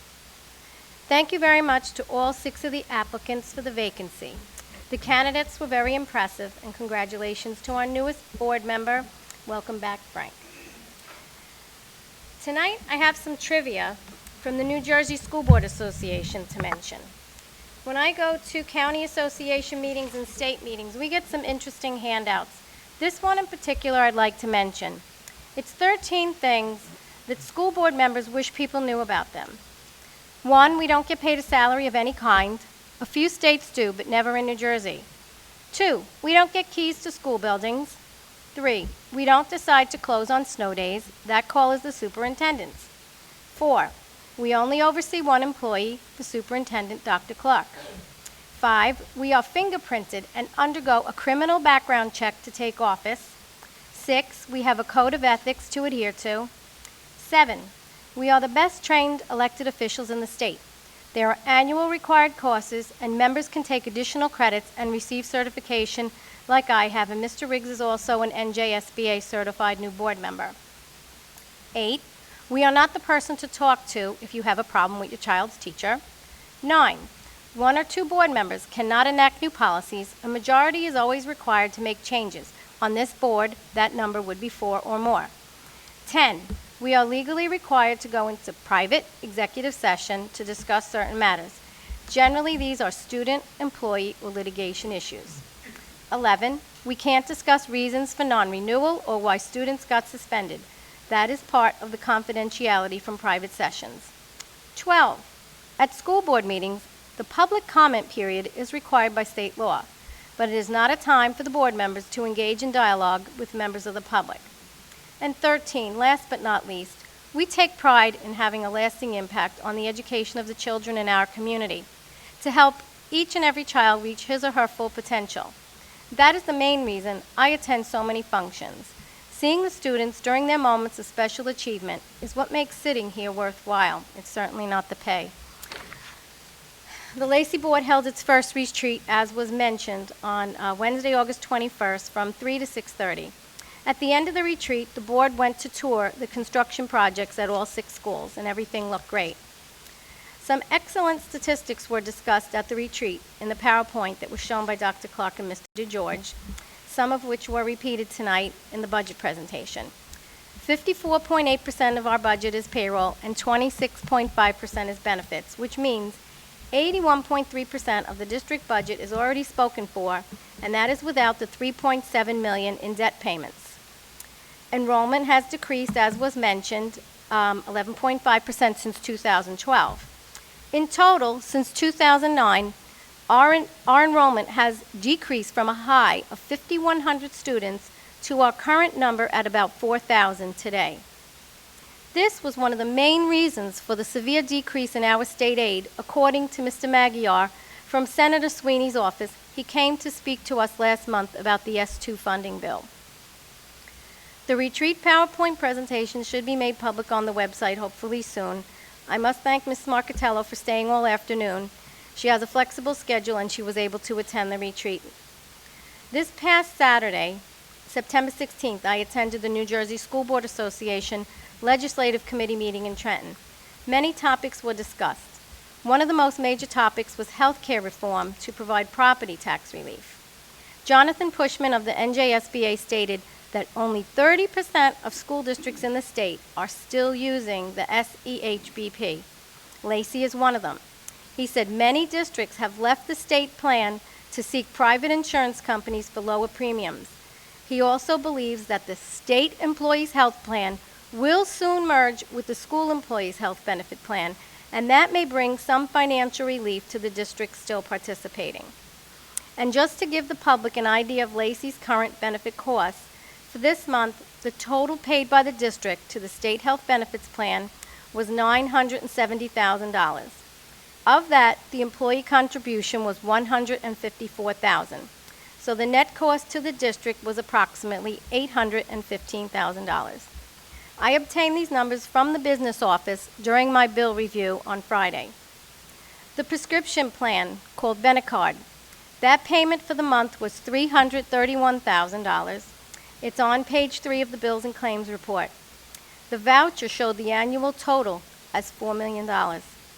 The Delta Dental plan for the month was $46,000, and that shows on page 5 of the Bills and Claims report. The annual total on that voucher showed as $550,000. So as the public can see, quite a bit of Lacey's budget money is already spoken for every month. And this doesn't even begin to include things like the gas, the electric, telephone, and water bills. Yes, the school district pays a water bill too. And now back to the real reason why we are here. Congratulations to our September Students of the Month, seniors Dylan Danko, Jenna Striffler, and our unsung hero, Mason Heck. Saturday, August 24th, was the 19th annual Lacey Municipal Alliance 5K race. A record 450 runners showed up on a picture-perfect summer day. Congratulations and thank you to the staff, students, and residents that participated. The high school track team won the Mayor's Cup trophy. Good job. On Tuesday, August 27th, the district hosted 5th grade orientation at the Mill Pond School. It was very well attended. It was so nice to see the excitement on the children's faces as they explored their new school building with their parents and siblings in tow. Wednesday morning, August 28th, was pre-K orientation at Mill Pond. Then at 6 p.m., it was time for the 7th grade orientations at the middle school. These sessions were also well attended. The parents and students thoroughly enjoyed Mr. King's entertaining presentation about the trials and tribulations of middle school. After orientation, the students received their programs, and again, there was obvious excitement on all the students' faces. Thursday, August 29th at 3 p.m., a meeting was held for the staff about the new visitor protocols. Welcome to the Raptor ID system. At 5:30 p.m., Congressman Andy Kim visited the Lacey Middle School for a town hall meeting and discussion about Oyster Creek's shutdown and decommissioning. It was very well attended, and the public asked many good questions.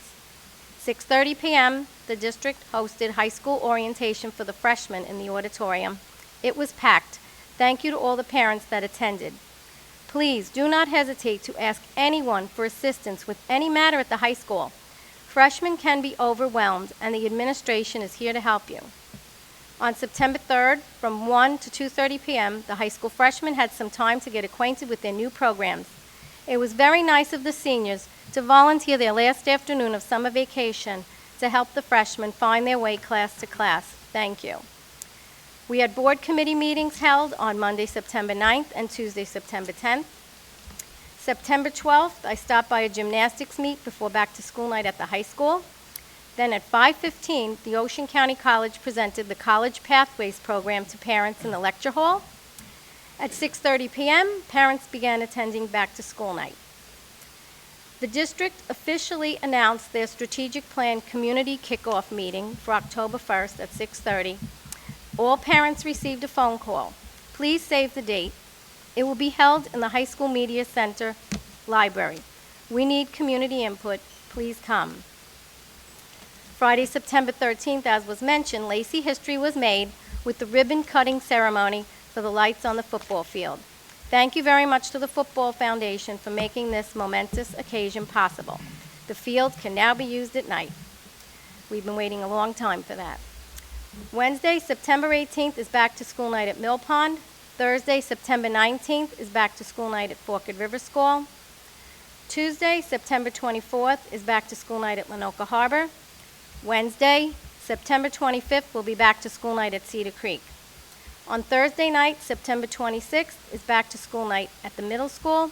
My apologies, I will be unable to attend. I am committed to the Ocean County School Board Association meeting at the same time in Little Egg Harbor. I'd like to also make a request at this time that the High School Close-Up Club work on a candidate debate forum as soon as possible, since there are 8 candidates to interview for November 5th. And please pick a date at least a week or 2 prior to Election Day so the public has adequate time to review it on Channel 21. Many times this event gets overlooked and then planned last minute. People need advance notice to attend. Our next business meeting will be Monday night, October 19th at 7 p.m. Thank you to all in attendance here tonight. Mr. Giordano? Thank you, Ms. DeSenza. Our newest member, Mr. Polino. Welcome. Thank you. Deja vu. First of all, I'd like to thank the board members, so I got to put this on. Yeah. Red button? You got it. Yeah, it's on. We didn't have these fancy mics 9 years ago. No, you didn't. But I'd like to thank the board members for their confidence in voting me back to the board. First of all, I'd like to thank not thank, but congratulate the Students of the Month, Jenna, Dylan, and Mason, for their hard work. I'd like to say that 9 years ago when I was elected to the board, I'm finally starting to see some of the seeds that were planted in putting officers in the school and updating the school security in the buildings. I was a big proponent of that, and it took 9 years to get done. We had officers, I guess, last year or so. But I'm glad to see that for everybody's purposes. I'm looking forward to rolling the sleeves up and getting involved, and I'm sure I will be soon, and that's it. All right, thank you, Mr. Polino. Mr. Morandi. Thank you. We'll start off with the Students of the Month. Congratulations. Welcome the 2 students up on the board here. Congratulations, Mr. Polino. I wish you luck. Friday night was the football game with the lights. Great showing. I had to park at the middle school and walk. But student pride, we definitely saw student pride. We saw community pride. We had a large crowd, and I think this Friday is going to be even larger with our rival game. So, and if you were at the field, you saw the track. It's not completed yet, but it looks good. And with the vestibules, I think we just got like a little punch list to complete it, a couple little things, and then everything should be done with that. That's it on that. I got a couple things to say. Public comments.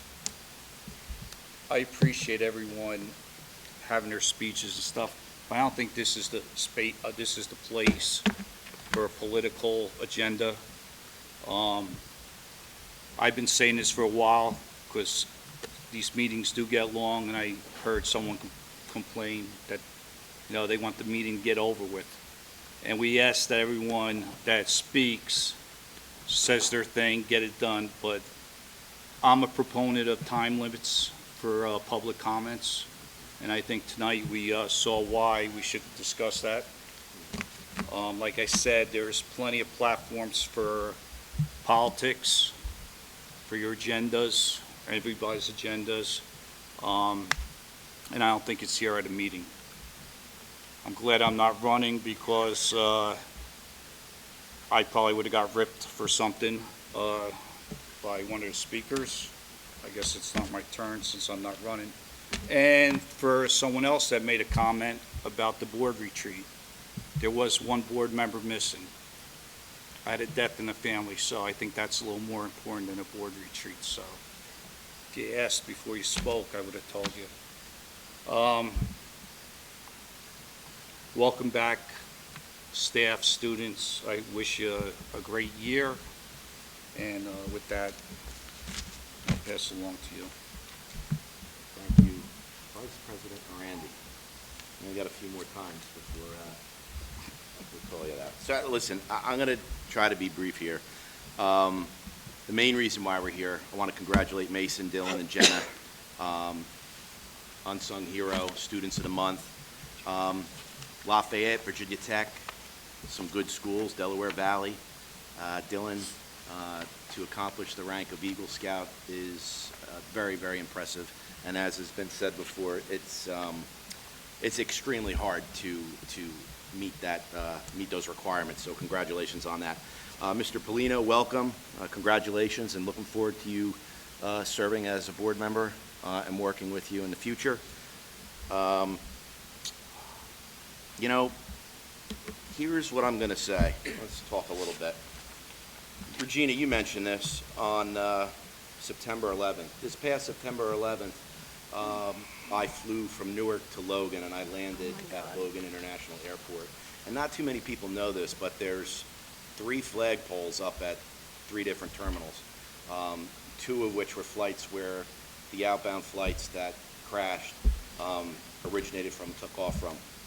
And it was very, not many people know that from visiting the airport. It's a very humbling experience to not only see that at the airport, but also to fly on that day. I remember I used to fly quite a bit when it happened, and I didn't fly for 2.5 months after that. And, now I don't try to fly on that day, but I felt it was important to fly on that day this year for a lot of reasons. And it was great to see the airports busy and the public busy flying on September 11th. So we must really never forget the sacrifices that a lot of people made and what that day means for all of us. I mean, Skip, you said it. I didn't know tonight was campaign night either. And I thought about, and I thought by saying, please make your comments brief. I didn't think that some of those things would go on as long as they did. And, you didn't stop because you have a right to get up there and speak. You have a right to get up there and state your mind. I'll say this, Mr. Scanlon, I think came up, was respectful of the podium and trying to keep it brief.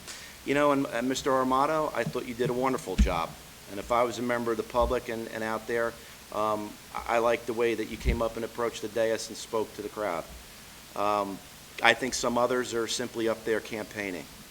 And, you know, I question your reasons why you run for this school board. And I'll end it with this. Let's talk about pride for a minute. Let's talk about pride when, can any of you name your kindergarten teachers? Really? Mrs. Mondell, kindergarten, I bet you can, Gabby. See, awesome, right? So I could probably name every teacher I had in this district. You know, pride is going through the district from K through 12. Pride is going to a great school and getting a great degree and being successful in business. Pride is about coming back and giving back to your community after you've been here. And you can question integrity, and you have a right to your opinion. I have a right to disagree with you. Thankfully, tonight you were a little bit more cordial and didn't have to result in name-calling. But pride is what I saw on Friday night when 1,800 people plus people came out to a football game, right? When alumni that have some have been out for 35, 40 years were at that game. Actually, one individual made a $1,000 donation, former student, Dave Van Brunt. You know, pride is when you wear red and cardinal and navy and you're a part of this. You didn't just come in midway through the mix. Pride is about being here your entire life. So, you know, and you can shake your head and, you know, we listen to you so you can listen to me.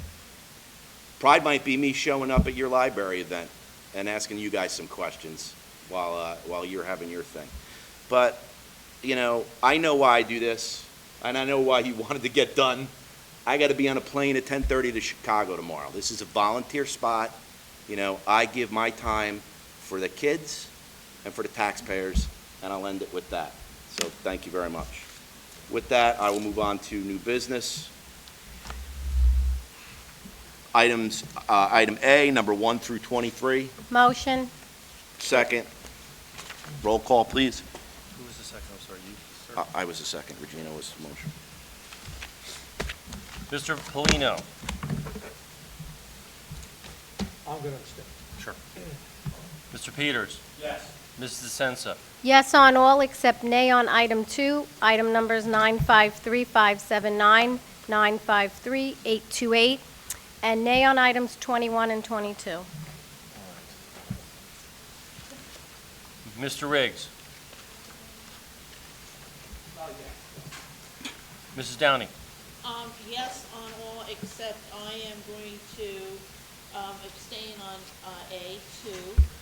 List of bills number 950450, item 953821, and also 520300. Thank you. Mr. Morandi. Yes. Mr. Giordano. Yes. Item B, donations. Motion. Roll call, please. Mr. Polino. Mr. Peters. Yes. Mrs. DeSenza. Yes, and thank you. Mr. Riggs. Yes, and thank you. Mrs. Downing. Yes, and as I said before, these are great donations, so thank you very much. Mr. Morandi. Yes. Mr. Giordano. Yes, thank you to our donors, or from our donors. All right, item C, professional days and workshops. Motion. Second.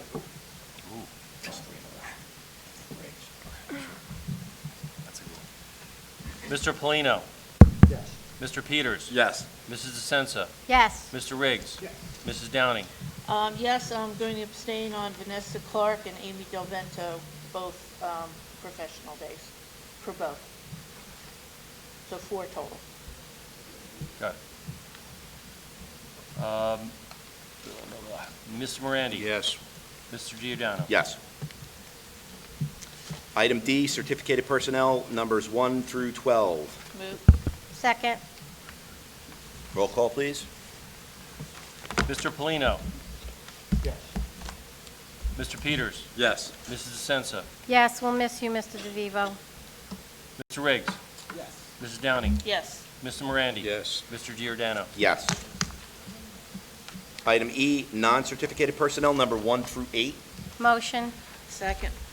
Roll call, please. Mr. Polino. Yes. Mr. Peters. Yes. Mrs. DeSenza. Yes. Mr. Riggs. Mrs. Downing? Yes. Mr. Morandi? Yes. Mr. Giordano? Yes. All right.